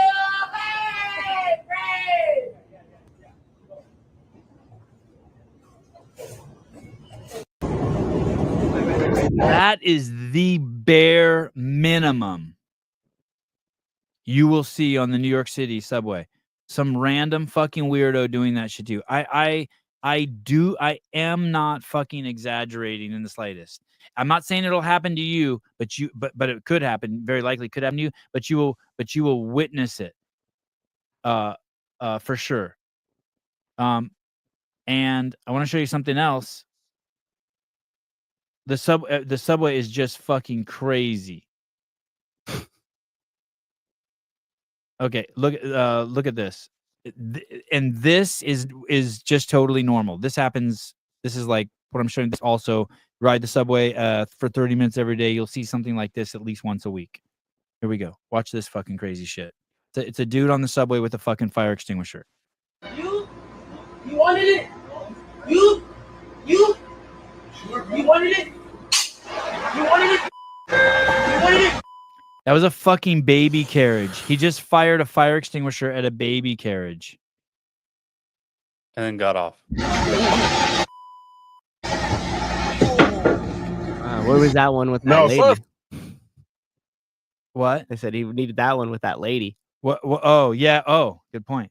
Yeah, where was he when the lady was on fire? Yeah. Okay, so fire extinguishers are readily available in the cars. They just didn't want to use it on that chick. Yeah, that's what that showed. You don't even need police on the train. You just need police and prosecutors just enforcing shit. Like that dude should. Yeah. Like that dude. That's child endangerment, right? I mean, dude. If someone punched that dude so hard and it killed him, I would, and I was the fucking prosecutor, I wouldn't charge. No way. Crazy thing is if you did that, they would have charged you and not him. I saw a woman piss and shit right in the middle of the car. Yeah, I've seen that. I've seen people peeing on the subways in New York too, just right in there. Dude, what? Yeah. Yeah, it's endless. It's endless insanity down there, dude. I did the Hoboken to Manhattan subway ride 4 times a year, all hours, and never saw anything except the guy sleeping in his puke. What year was that? Because I went there when fucking I didn't do the Jersey. I just rode around in Manhattan, and every time I saw something, hey, even walking to the subway's hairball down all those fucking it's like walking in a giant bathroom. Everything's tiled, and there's fucking people just all over doing weird shit in there. So they can just spray it down with a hose. Yeah, pressure wash it. You been to an emergency room now that it's wintertime lately at night? Oh, everyone's in there just sleeping. It's just all the homeless people in there sleeping. We had to do a visit a week or two ago, and there was a freaking dude passed out on the floor, pants down around his mid thigh, in the hospital, in the emergency room waiting room, right? With a literal piece of shit still hanging out of his asshole. Oh bro, my god! it smelled so fucking bad in there. You couldn't even do anything. And that was one of multiple people, because what ends up happening is they'll either start pulling the people that live on the street off the street, or they'll start just coming in just because there's nowhere else to go. So yeah. Insane. I don't see any homeless people by where I live in this section of town. And I don't know, a couple of years ago I was in the emergency room late at night, and there were probably 10 people in there. No one in the waiting room, but 10 people they were helping. So much fucking noise, so loud. And I asked the doctor, I'm like, what's going on? She's like, oh, these are the there's a word she used for them, but there are people who just call ambulances and fire trucks on cold nights so they can come to the hospital and sleep. Frequent flyers. Frequent flyers. Frequent Yes, flyers. frequent flyers. That's what she called them. Yeah. Yep. And that's my exactly wife what they used do. to have one of those when we lived in Virginia. She knew the dude's name. She knew exactly every time they got a call to the same bus stop. It was the same dude every time. They go pick him up and they take him to the hospital, and then the hospital's like, "There's nothing wrong with you. We're not going to do anything with you," and they'd kick him out. So then he'd get a bus ticket, and because that's what the hospitals do, they would just give him a bus ticket, and he'd ride off. He'd go back to the same bus stop, do the same thing, call oh, now I have chest pain or something, and then they take him to the hospital. He gets a room for the rest of the night. They give him food, drugs, a blanket. They give him whatever they give him. And then he gets out the next morning, goes about his day, and does the next shit. Does it a few days later every time. It's endless. And who pays for that? Wait, but that's not possible. We don't have free healthcare in the United States. Right. Interesting.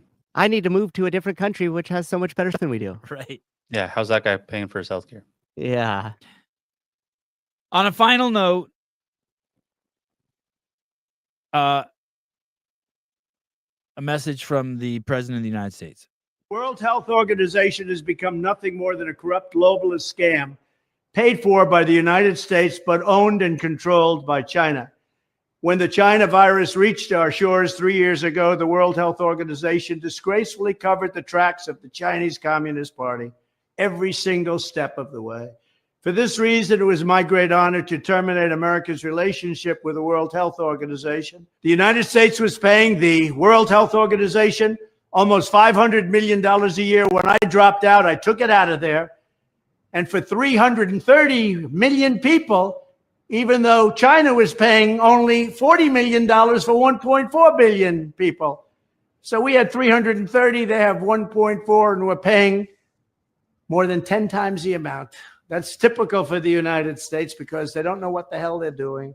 Unfortunately, crooked Joe Biden foolishly re-entered the World Health Organization at the full price and without any negotiations or reforms.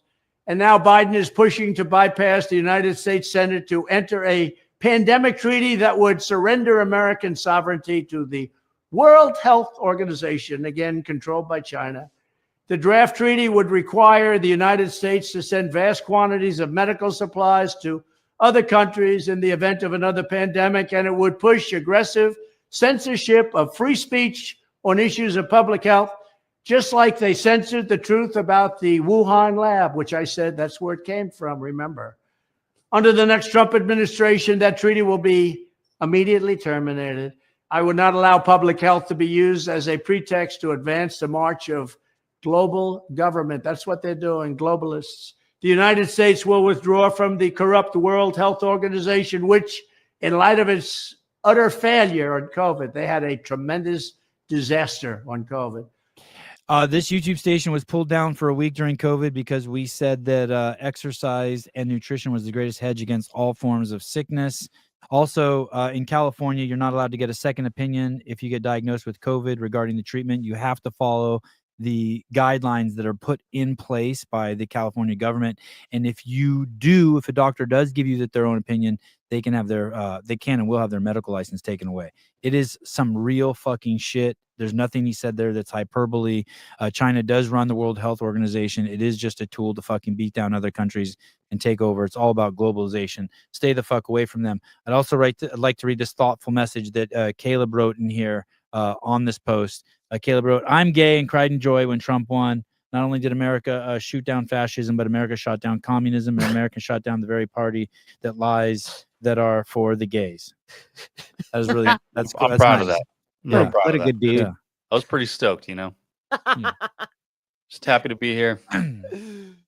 I finished Dexter, the whole series. Tonight we're going to be doing Binge Bros. There's a new episode on Paramount for the newest series of Dexter. Make sure you check it out tonight. I'm guessing it'll be around 6 or 7 o'clock. Also, it would be nice if I could do a CrossFit Games update show. I'm not sure what's going to happen, but Caleb is going to... What are you doing now, Caleb? I don't know. I think I got to go Christmas shopping for another Christmas party. Oh, all right. And Nice. Susan and I are going to go have breakfast with great Dave Castro and Greg Glassman. Talk to you guys later. Bye-bye.